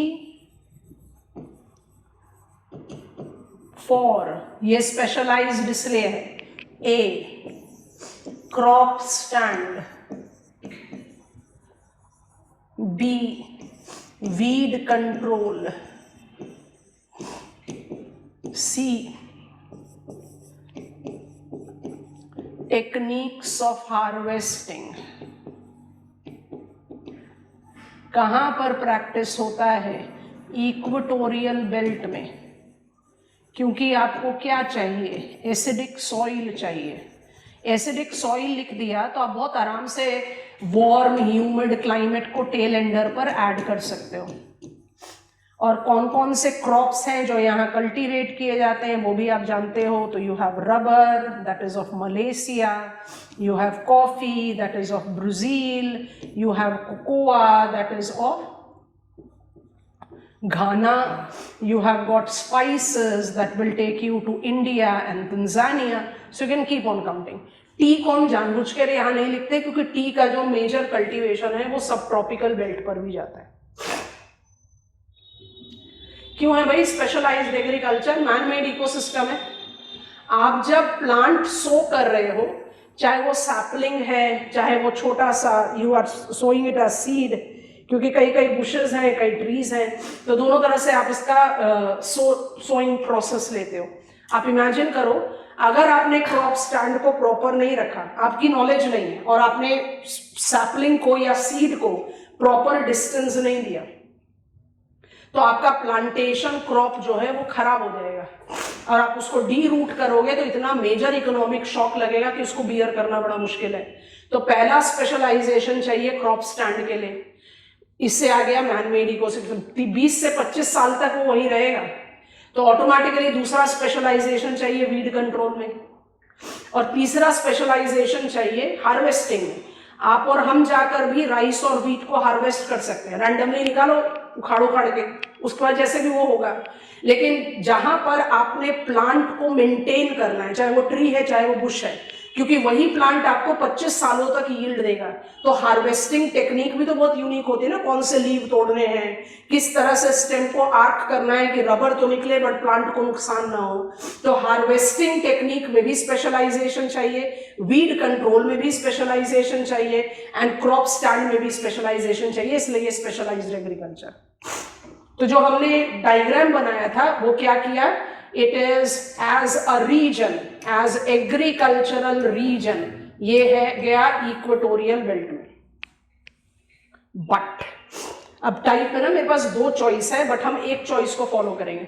as agricultural type it is more decentralised. क्यों? क्योंकि agricultural type में आप non traditional plantation को भी जगह देते हो। याद आ गया? नॉन ट्रेडिशनल प्लांटेशन वो है जहां आप 2 to 3 क्रॉपिंग सीजन्स, मतलब कुल मिलाकर 1.5-2 साल, 2 to 3 क्रॉपिंग सीजन्स एक ही प्लांट से यील्ड निकालते हो। एग्जाम्पल कौन से हो जाएंगे? कॉटन है और केन है। केन मुझे ज्यादा अच्छा डिसेंट्रलाइजेशन नहीं देता, क्योंकि प्रिंसिपल प्रोड्यूसर्स ऑफ केन कौन कौन से हैं? एक ब्राजील है, एक इंडिया है, दोनों ही यहाँ लिखे हुए हैं। तो मुझे जो मुझे प्रूफ करना है ना, वो प्रूफ नहीं हो पाएगा। तो एग्जाम्पल में तो दोनों लिखो, पर हम पकड़ेंगे कॉटन। और जैसे ही कॉटन को पकड़ा तो क्या पकड़ा, ध्यान से नोटिस करना। कॉटन को हम कमर्शियली 3 ग्रेड में डिवाइड करते हैं। एक को बोलते हैं लॉन्ग स्टेपल कॉटन, जिसका 40 mm से ज्यादा मोर देन 40 mm से ज्यादा स्टेपल लेंथ होता है। एक होता है मिड स्टेपल कॉटन, जो कि 20 to 40 mm का स्टेपल लेंथ रखता है, और एक होता है शॉर्ट स्टेपल कॉटन, जिसका लेस देन 20 मिलीमीटर का स्टेपल लेंथ होता है। कमर्शियली जो सबसे साउंड वैरायटी ऑफ कॉटन है वो लॉन्ग स्टेपल कॉटन है, जिसका स्टेपल लेंथ 40 मिलीमीटर से ज्यादा होता है। स्टेपल लेंथ कॉटन की क्वालिटी को जस्टिफाई करता है, ठीक। लीडिंग प्रोड्यूसर ऑफ कॉटन तो चाइना, इंडिया, यूएसए है। हम कुछ बहुत इंपॉर्टेंट प्रूव करना चाह रहे हैं, इसलिए हम ये सारी डिटेल्स आपको दे रहे हैं और आप लिख सकते हैं एग्जामिनेशन में। लॉन्ग स्टेपल कॉटन जो कमर्शियली सबसे साउंड वैरायटी है, क्योंकि जो तीनों एग्जाम्पल है लीडिंग प्रोड्यूसर्स के, ये लिख दिया। कॉटन के क्वांटिटी वाइज लीडिंग प्रोड्यूसर कौन कौन से? चाइना, इंडिया और यूएसए। पर मुझे वो चाहिए नहीं, मुझे कौन से कंट्रीज चाहिए? अब लिख रहे हैं। Commercially most sound variety of cotton, long staple cotton, is produced in Egypt, is produced in Kazakhstan, is produced in Pakistan। मेरा काम हो गया। ज्यादा ऐड करो तो टर्की भी कर लो, दूसरा एक क्लाइमेटिक रीजन मिल जाएगा, टर्की भी ले लिया। टर्की कौन सा क्लाइमेट है? मेडिटेरेनियन। कजाकिस्तान कौन सा क्लाइमेट है? सब ट्रॉपिकल डेजर्ट। इजिप्ट और पाकिस्तान कौन सा क्लाइमेट है? Tropical desert. ले दे के ये चारों कंट्रीज कौन सा क्लाइमेट डिनोट कर रही हैं? Dryer climate. सोचो आप प्लांटेशन एग्रीकल्चर को ड्रायर क्लाइमेट में ले गए। आपको बात समझ में आ रही है क्लास? तो यहां पर भी टाइप मुझे ज्यादा स्कोप दे रहा है रीजन से। रीजन में तो आप प्लांटेशन को इक्वेटोरियल बेल्ट में लिखो और काम खत्म करो, पर plantation agriculture as type gives me much broader location. Plantation agriculture ऐसा क्रॉप सेंट्रिक एग्रीकल्चर है जो, ऐसा क्रॉप सेंट्रिक एग्रीकल्चर है जो मुझे दो कैटेगरीज अप्लाई करता है। और ये दो कैटेगरीज किस पर डिपेंड करती है? बड़ा यूनिक सा क्रॉप कल्चर है ना, कि आपको सेम प्लांट मल्टीपल यील्ड देगा। अगर 2-3 क्रॉपिंग सीजन, जिसको आप मोटा मोटी 1.5-2 साल लो, तो आप उसको कहोगे नॉन ट्रेडिशनल, क्योंकि वो ट्रेडिशनल में ऐड किया गया इवेंचुअली। जिस जहां से टर्म प्लांटेशन अप्लाई हुआ वो तो उस क्रॉप्स के लिए हुआ जो 25-30 साल तक आपको यील्ड देगा। So you have to maintain that crop. You have to be very cautious with your harvesting techniques. You need to be aware of your weed control. सारी चीजें इसको स्पेशलाइजेशन देती है। अच्छा, हम रिवीजन पर जा रहे हैं। विटेंसी के बेसिस को उसके बाद अप्लाई करेंगे। ये साथ में अप्लाई कर लेते हैं, थोड़ी देर में करते हैं, पहले अप्लाई करते हैं। 13 टाइप्स पढ़े, 12 बाय डिफॉल्ट वैलिड है, ठीक है। मदद करना। एग्रीकल्चरल टाइप्स ऑफ वर्ल्ड, ऐसे भी तो ऑर्गेनाइज किया जा सकता है। हमने पढ़ा ट्रॉपिकल, टेम्परेट एंड स्पेशलाइज्ड। आप ऐसे अप्लाई करो।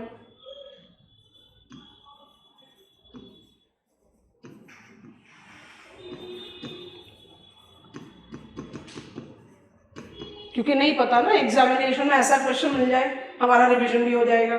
मदद कर देना, और मदद करने के बाद आप इसको एज इट इज लिस्ट के तौर पर कॉपी कर लेना।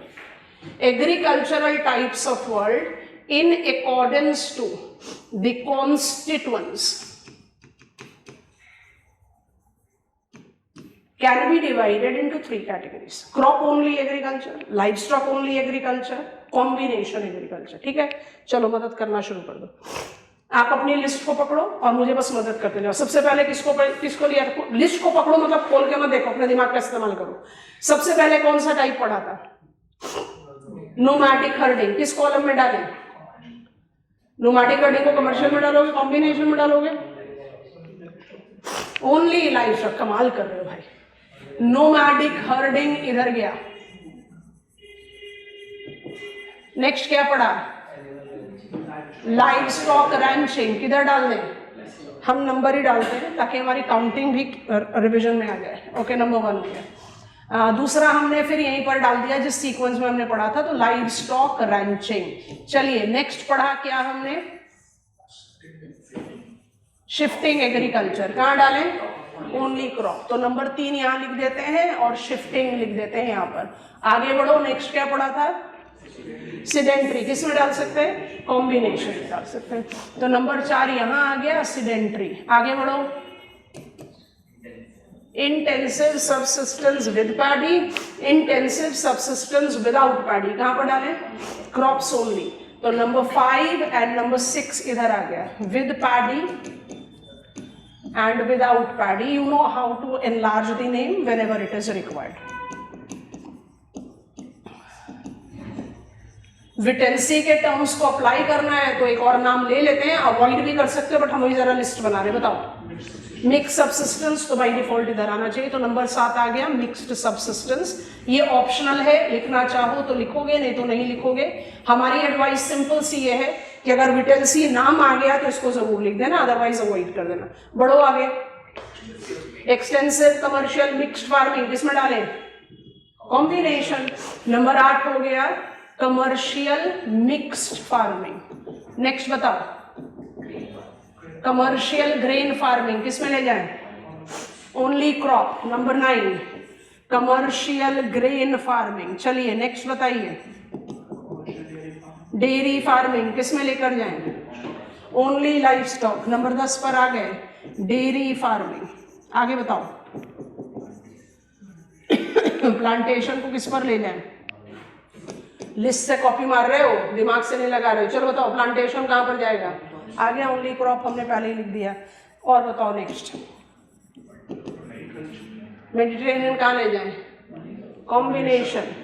Number 12 Mediterranean agriculture. चलिए आगे बढ़िए, कौन से बचे? Horticulture and truck farming. तोड़ना पड़ेगा, तोड़ना पड़ेगा। हॉर्टिकल्चर किधर जाएगा? Only crop. This is what you have to understand. Horticulture जाएगा सिर्फ क्रॉप में, इसलिए आपके टाइप यहां बढ़ जाएंगे। और ट्रक फार्मिंग कहां जाएगा? 14 हो गए, कॉम्बिनेशन में। कंफर्टेबल? ये लॉजिक अपने दिमाग में रखना, ये ऑप्शनल है, डिलीट कर सकते हो।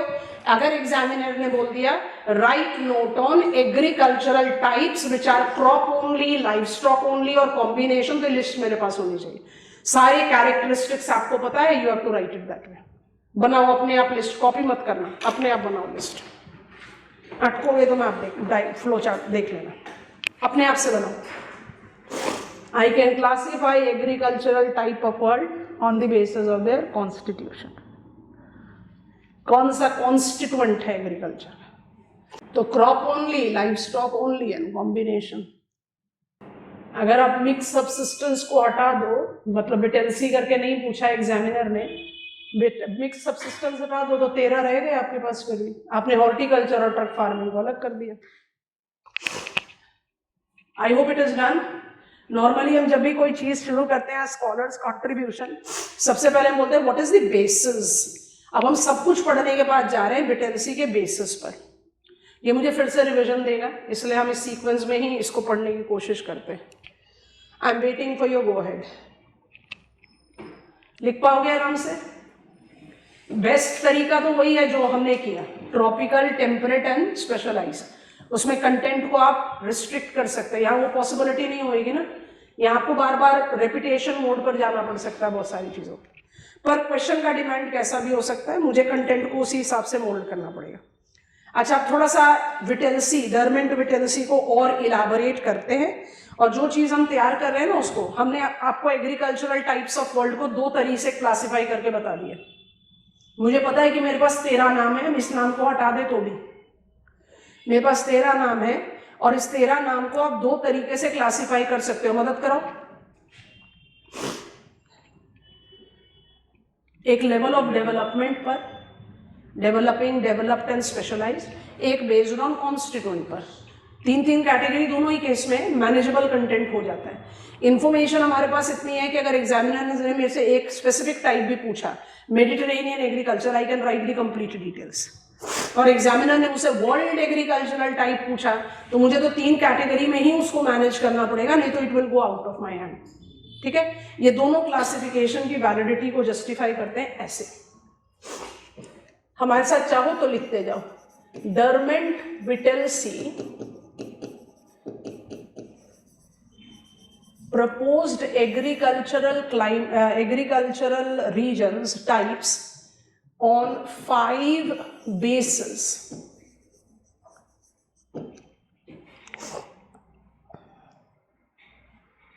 हम सीक्वेंस आप कैसा भी लिख सकते हो, हम जानबूझकर ऐसे लिखेंगे। तो नंबर 1 हो रहा है crop and livestock combination.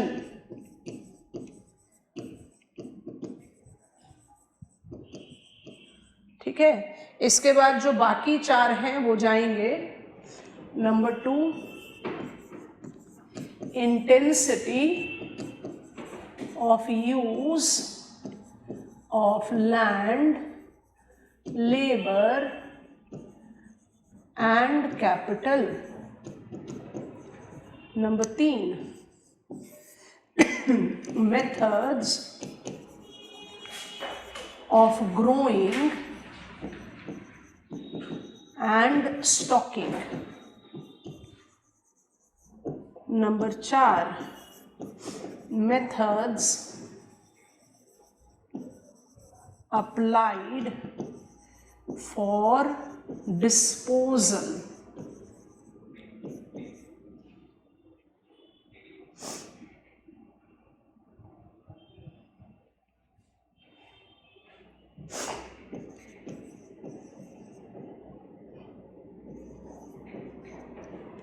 Number 5 ensemble of infrastructural। ठीक है, थोड़ी देर के लिए सोचते हैं। अगर मुझे बेस ऑफ विटेल्सीज क्लासिफिकेशन को नोटिस करना है तो ये जो पहला बेस है वो मुझे 3 कैटेगरीज ऑफ एग्रीकल्चर टाइप दे रहा है। Some agriculture is only crop, some is only livestock, some is a combination. Yes, no? अब जरा इन बाकी बचे हुए चारों को देखो। Is it not giving me the classification of developed and developing agriculture? सोचते हैं थोड़ी देर के लिए। अगर आप बेसिस को पहले लेते हो तो कंफ्यूज करते हैं अपने आप को। आपने एग्रीकल्चर टाइप पढ़ लिया तो देखो ये कितना आसान है समझने में। हम डेवलप्ड के लिए व्हाट आई डू इज, हम डेवलप्ड के लिए एक अलग कलर का इस्तेमाल कर लेते हैं। I take it as this colour, developed agriculture. सोचो, intensity of use of land labour developed में नहीं होगा, कैपिटल डेवलप्ड में होगा। Methods of growing and stocking will be more developed in developed agriculture. Methods applied for disposal, marketing, transportation link will be more advanced in developed agriculture. समझ में आ रहा है कि नहीं? Advanced बस लिख देते हैं। Ensemble of infrastructural input, क्या होता है infrastructural input? हाईलिंग, अभी हम उसको डिटेल्स में पढ़ेंगे। इनपुट्स एंड प्रोडक्टिविटी हमें थोड़ा सा पढ़ना है। High yielding varieties of seeds, chemical fertilisers को ट्रेडिशनल फार्म मॉडल बोलते हैं।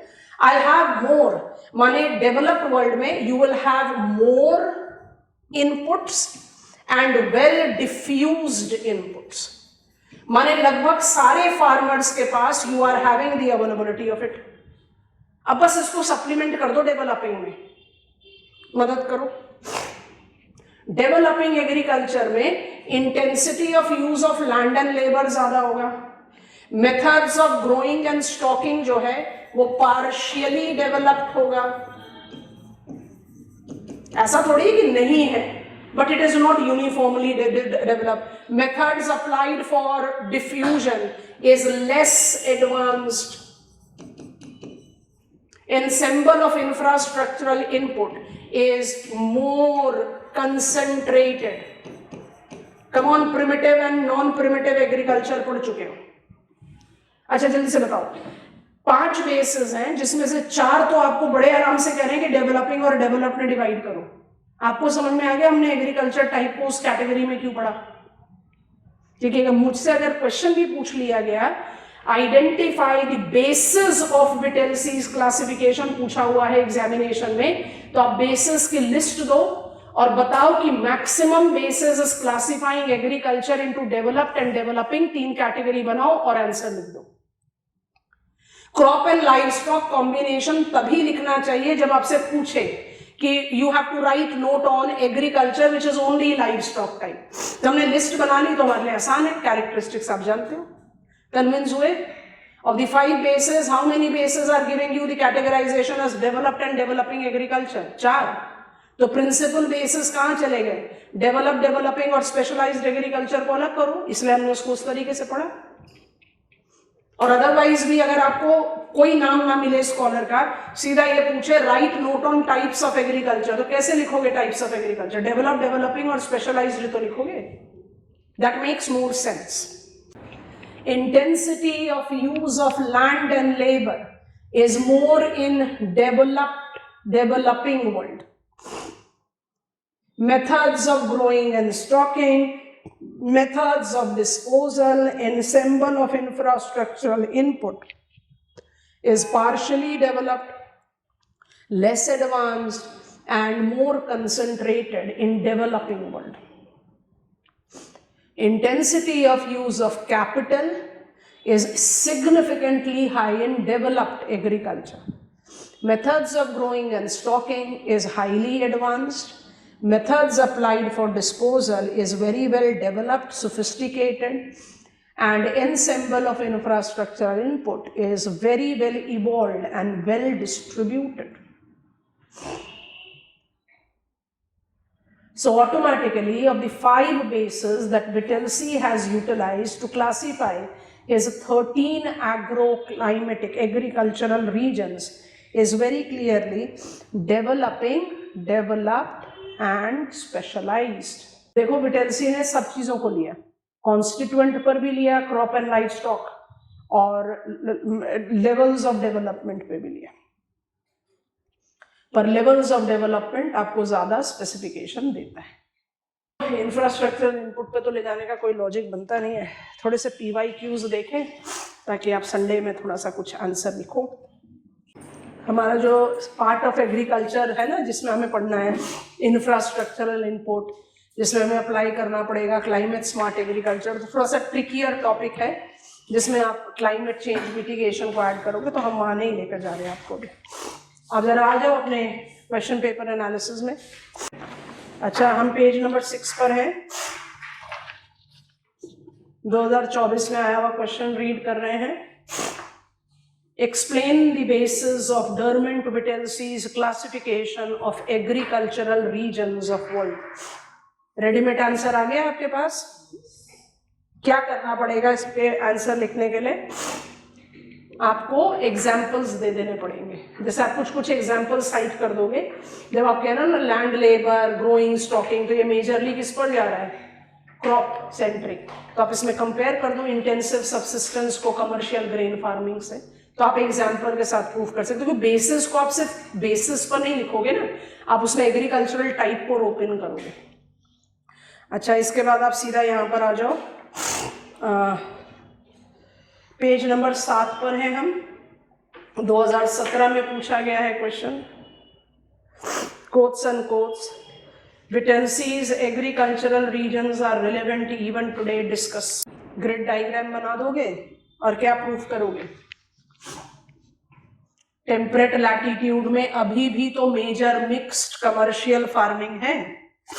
ट्रॉपिकल लैटिट्यूड मॉनसूनल रीजन में अभी भी तो मिक्स्ड क्रॉपिंग है। यस और नो? तो कोई जरूरी नहीं है कि सारे कैटेगरीज को लिखोगे, सैंपलिंग देकर लिखोगे। दैट मेडिटेरेनियन रीजन में मेडिटेरेनियन एग्रीकल्चर है ना, इस तरह से। And then we had one more question. 2011 में आ जाओ, पेज नंबर 8। आप खुद से देखो कि आपने एक बार Whittlesey का तैयारी कर लिया तो आप पॉसिबिलिटी रखते हो कि you might encounter a question.